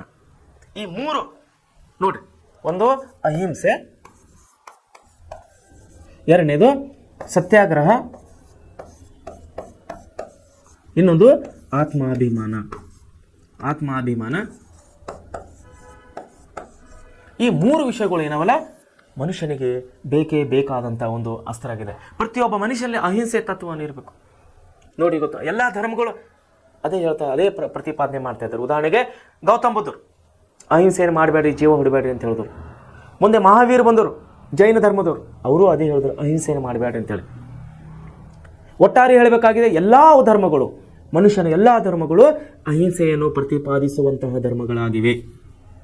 ಆದರೆ ತನ್ನ ಸ್ವಾರ್ಥಕ್ಕಾಗಿ, ತನ್ನ ಸ್ವಹಿತಾಸಕ್ತಿಗಾಗಿ ಕೆಲವು ಧರ್ಮಗಳು, ಕೆಲವು ಪಂಗಡಗಳು ಅಹಿಂಸೆಯನ್ನು ವಿರೋಧ ಮಾಡ್ತಾ ಇದ್ದಾರೆ, ಹಿಂಸೆಗಳು ನಡೆಸ್ತಾ ಇದ್ದಾರೆ. ದೇಶದಲ್ಲಿ, ರಾಜ್ಯದಲ್ಲಿ, ಕೆಲವು ಪ್ರಾಂತಗಳಲ್ಲಿ ಇವತ್ತು ನಾವು ಟಿವಿ ಸ್ಟಾರ್ಟ್ ಮಾಡಿದಾಗ, ಟಿವಿಯನ್ನು ನಾವು ಪ್ರಾರಂಭ ಮಾಡಿದ್ದೇವೆ, ಬಹಳಷ್ಟು ಹಿಂಸೆಗಳನ್ನು ನಾವು ಇವತ್ತು ನೋಡ್ತಾ ಇದ್ದೀವಿ. ಅಲ್ಲಿ ಪ್ರತಿಭಟನೆ, ಅಲ್ಲಿ ಕೊಲೆ, ಸುಲಿಗೆ, ದೊರಡೆ, ಆಕ್ಸಿಡೆಂಟ್, ರಕ್ತಪಾತಗಳನ್ನು ನಾವು ನೋಡುವಂಥ ಈ ಸಂದರ್ಭದಲ್ಲಿ ಗಾಂಧೀಜಿಯವರ ಈ ಅಹಿಂಸೆ ಮಾರ್ಗ ನಮಗೆ ಒಂದು ಆದರ್ಶವಾಗಿದೆ ವಿದ್ಯಾರ್ಥಿಗಳೇ. ಇಂಥ ಒಂದು ಸಂದರ್ಭದಲ್ಲಿ ನಾವು ಗಾಂಧೀಜಿಯವರಿಗೆ ಇದೇ ಸಂದರ್ಭದಲ್ಲಿ ಒಂದು ಸೆಲ್ಯೂಟ್ ಕೂಡ ಹೊಡೋಣ ನಮ್ಮ ಗಾಂಧೀಜಿಯವರಿಗೆ. ಕೇವಲ ಗಾಂಧೀಜಿಯವರಲ್ಲದೆ ಸರ್ದಾರ್ ವಲ್ಲಭಾಯ್ ಪಟೇಲ್ ಅವರು, ಅನೇಕ ಬಾಲ್ ಗಂಗಾಧರ್ ತಿಲಕ್ ಅವರು, ಲಾಲಾ ಲಜಪತ್ ರಾಯ್ ಅವರು, ಚಂದ್ರಶೇಖರ್ ಆಜಾದ್ ಅವರು, ಮತ್ತು ಸಿನಿಮಾಗಳು ಬಂದವಲ್ಲ, ಯಾವುದ್ರಿ, ಅನೇಕ ಸಿನಿಮಾಗಳು ಬಂದವು. ಯಾರ ಹೆಸರ ಮೇಲೆ? ಸ್ವಾತಂತ್ರ್ಯ ಹೋರಾಟಗಾರರ ಮೇಲೆ. ಸೊ ಇಂಥ ಒಂದು ಸಮಯದಲ್ಲಿ ನಾವೆಲ್ಲ ಸ್ವಾತಂತ್ರ್ಯ ಹೋರಾಟಗಾರರನ್ನು ಸ್ಮರಿಸುತ್ತಾ ಅವರಿಗೆ ಅವರ ಆತ್ಮಿಕ ಶಾಂತಿ ಸಿಗಲಿ. ಅವರೆಲ್ಲರೂ ಇವತ್ತು ತೀರ್ಕೊಂಡಿದ್ದಾರೆ, ಯಾರು ದೈಹಿಕವಾಗಿ ನಮ್ಮ ಮಧ್ಯದಲ್ಲಿ ಇಲ್ಲ. ಆದರೆ ಅವರು ಮಾಡಿದಂಥ ಕೆಲಸ, ಅವರು ತಂದು ಕೊಟ್ಟಂಥ ಸ್ವಾತಂತ್ರ್ಯವನ್ನು ಇವತ್ತು ನಾನು ನೀವು ಅನುಭವಿಸ್ತಾ ಇದ್ದೇವೆ. ಸೊ ವಿದ್ಯಾರ್ಥಿಗಳು, ನಾನು ಪದೇ ಹೇಳ್ತಾ ಇದ್ದೀನಿ, ಸ್ವಾತಂತ್ರ್ಯವು ನಮಗೆ ಸುಮ್ಮನೆ ಹಾಗೆ ಬಂದಿಲ್ಲ ವಿದ್ಯಾರ್ಥಿ ಮಿತ್ರರೇ. ತುಂಬ ಕಷ್ಟದಿಂದ, ತುಂಬ ನೋವುಗಳಿಂದ ಸಹಸ್ರಾರು ಲಕ್ಷಾಂತರ ಜನರು ಪ್ರಾಣವನ್ನು ಕೊಟ್ಟಾಗ ನಮಗೆ ಈ ಸ್ವಾತಂತ್ರ್ಯವನ್ನು ಬಂದಿದೆ. ಸೊ ಇವತ್ತಿನ ವಿಷಯವಾಗಿ ಈ ಗಾಂಧಿ ಯುಗವು ನಮ್ಮ ಸ್ವಾತಂತ್ರ್ಯ ಹೋರಾಟದಲ್ಲಿ ಅತಿ ಪ್ರಮುಖವಾದಂಥ ಯುಗ ಅಂತೇಳಿ ನಾವು ಕರೆಯವರಾಗಿದ್ದೇವೆ. 1920ರಿಂದ 47ರವರೆಗೆ 27 ವರ್ಷಗಳ ಸುದೀರ್ಘವಾದಂತಹ ಹೋರಾಟದ ಫಲವಾಗಿ ಗಾಂಧೀಜಿಯವರ ಒಂದು ಪ್ರೇರಣೆಯಿಂದ, ಅಹಿಂಸೆಯ ಒಂದು ಮಾರ್ಗದಿಂದ, ಸತ್ಯಾಗ್ರಹದ ಒಂದು ರೂಪದಿಂದ, ಆತ್ಮಾಭಿಮಾನದ ಒಂದು ಅಂಶ ಮೂಲಕವಾಗಿ ನಮಗೆ ಇವತ್ತಿನ ದಿವಸ ಸ್ವಾತಂತ್ರ್ಯವನ್ನು ಬಂದಿದೆ. ಭಾರತವನ್ನು ಬಿಟ್ಟು ಕೊಟ್ಟು ಹೋದಂತಹ ಬ್ರಿಟಿಷರು ಇವತ್ತು ನಾವು ಏನು ಸ್ವಾತಂತ್ರ್ಯವನ್ನು ಅನುಭವಿಸ್ತಾ ಇದ್ದೇವೆ, ನಮ್ಮ ದೇಶದ ಅಭಿವೃದ್ಧಿಯಲ್ಲಿ ವಿಶೇಷವಾಗಿ ಯುವಕರ ಪಾತ್ರ ಅತಿ ಮುಖ್ಯವಾಗಿದೆ ಅಂತೇಳಿ ನಾನು ಹೇಳಕ್ಕೆ ಇಷ್ಟಪಡ್ತಿದ್ದೇನೆ. ಯಾಕಂದರೆ ಇವತ್ತಿನ ಯುವಕರು ನಾಳೆಯ ನಾಯಕರು ಅನ್ನುವಂಥ ಒಂದು ವೇದ ವಾಕ್ಯದೊಂದಿಗೆ ತಾವೆಲ್ಲರೂ ಒಳ್ಳೆಯ ರೀತಿಯಲ್ಲಿ ಇವತ್ತು ಪಾಠ ಮಾಡಿದಂಥ ವಿಷಯಗಳು ತಾವೆಲ್ಲರೂ ಒಳ್ಳೆಯ ರೀತಿಯಲ್ಲಿ ಅಭ್ಯಾಸ ಮಾಡಿ ಎಲ್ಲ ವಿಷಯಗಳು ತಾವು ನೆನಪಿನಲ್ಲಿ ಇಟ್ಟುಕೊಳ್ಳುತ್ತೀರಿ ಅಂತೇಳಿ ನಾನು ನಿಮ್ಮನ್ನು ಕೇಳಿಕೊಳ್ಳೋನಾಗಿದ್ದೇನೆ. ಯಾಕಂದರೆ ಇನ್ನೊಂದು ಸಾರಿ ಹೇಳ್ತೇನೆ, ಇವತ್ತಿನ ಯುವಕರು ನಾಳೆ ದೇಶದ ಭವಿಷ್ಯ ದೇಶದ ಭವಿಷ್ಯವು ನಿಮ್ಮ ಕೈಯಲ್ಲಿದೆ. ಇವತ್ತಿನ ಯುವಕರು ನಾಳೆ ನಾಯಕರು. ದೇಶವನ್ನು ಯಾವ ದಾರಿಯಲ್ಲಿ ತಗೊಂಡು ಹೋಗಬೇಕನ್ನೋದು ನಿಮ್ಮ ಯುವ ಪಡೆಯ ಕೈಯಲ್ಲಿದೆ. ನಾವು ನೋಡ್ತಾ ಇದ್ದೇವೆ ಇತಿಹಾಸ, ಸ್ವಾತಂತ್ರ್ಯ ಹೋರಾಟದಲ್ಲಿ ಇತಿಹಾಸ ನಾವು ನೋಡ್ತಾ ಇದ್ದೇವೆ. ಎರಡೆರಡು ಯುವ ಪಡೆಗಳನ್ನು ಇಲ್ಲಿ ನಾವು ಕಟ್ಟಿ ದೇಶದ ಹೋರಾಟಕ್ಕಾಗಿ ಹೋರಾಡ್ತಾ ಇದ್ದಾರೆ. ಅಂಥ ಒಂದು ಸನ್ನಿವೇಶವನ್ನು ನೆನೆಸಿಕೊಳ್ಳುತ್ತಾ ವಿದ್ಯಾರ್ಥಿಗಳು ಇವತ್ತಿನ ಪಾಠದಲ್ಲಿ ಓದಿದಂಥ ಎಲ್ಲ ವಿಷಯಗಳು ತಾವು ಒಳ್ಳೆ ರೀತಿಯಲ್ಲಿ ಓದಿ ವಿಷಯಗಳು ನೆನಪಿನಿಟ್ಟುಕೊಂಡು ತಾವು ಸ್ಟಡಿಯನ್ನು ವಿದ್ಯಾಭ್ಯಾಸ ಮಾಡಬೇಕಂತ ಕೇಳ್ಕೊಳ್ತಾ ಇದ್ದೇನೆ. ಯಾಕಂದರೆ ಈ ವಿಷಯಗಳು ಕೇವಲ ನಿಮ್ಮ ಪರೀಕ್ಷಾರ್ಥವಾಗಿವಲ್ಲ, ನಿಮ್ಮ ನಿಜ ಜೀವನದಲ್ಲಿಯೂ ಕೂಡ ಈ ವಿಷಯಗಳು ಅತಿ ಮುಖ್ಯವಾಗಿದೆ ಅಂಥೇಳಿ ನಾನು ಹೇಳಕ್ಕೆ ಇಷ್ಟಪಡ್ತಾ ಇದ್ದೇನೆ.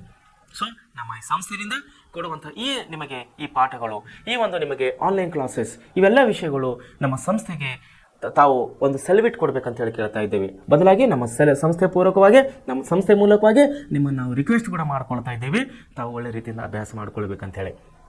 ಇವತ್ತು ಓದಿದಂಥ ಪಾಠದಲ್ಲಿ ಯಾವುದೇ ಸಂಶಯ, ಯಾವುದೇ ವಿಷಯ ನಿಮಗೆ ತಿಳಿದಿಲ್ಲ ಅಂದರೆ ನೀವು ನಮ್ಮ ಸಂಸ್ಥೆಯ ಮುಖ್ಯಸ್ಥರನ್ನು ಸಂಪರ್ಕಿಸಿದರೆ ನಾವು ನಿಮಗೆ ಯಾವ ವಿಷಯ ತಿಳಿದಿಲ್ಲ ಆ ವಿಷಯ ಬಗ್ಗೆ ನಾವು ನಿಮ್ಮನ್ನು ಸವಿಸ್ತಾರವಾಗಿ ಹೇಳಿಕೊಡುವವರಾಗಿದ್ದೇವೆ.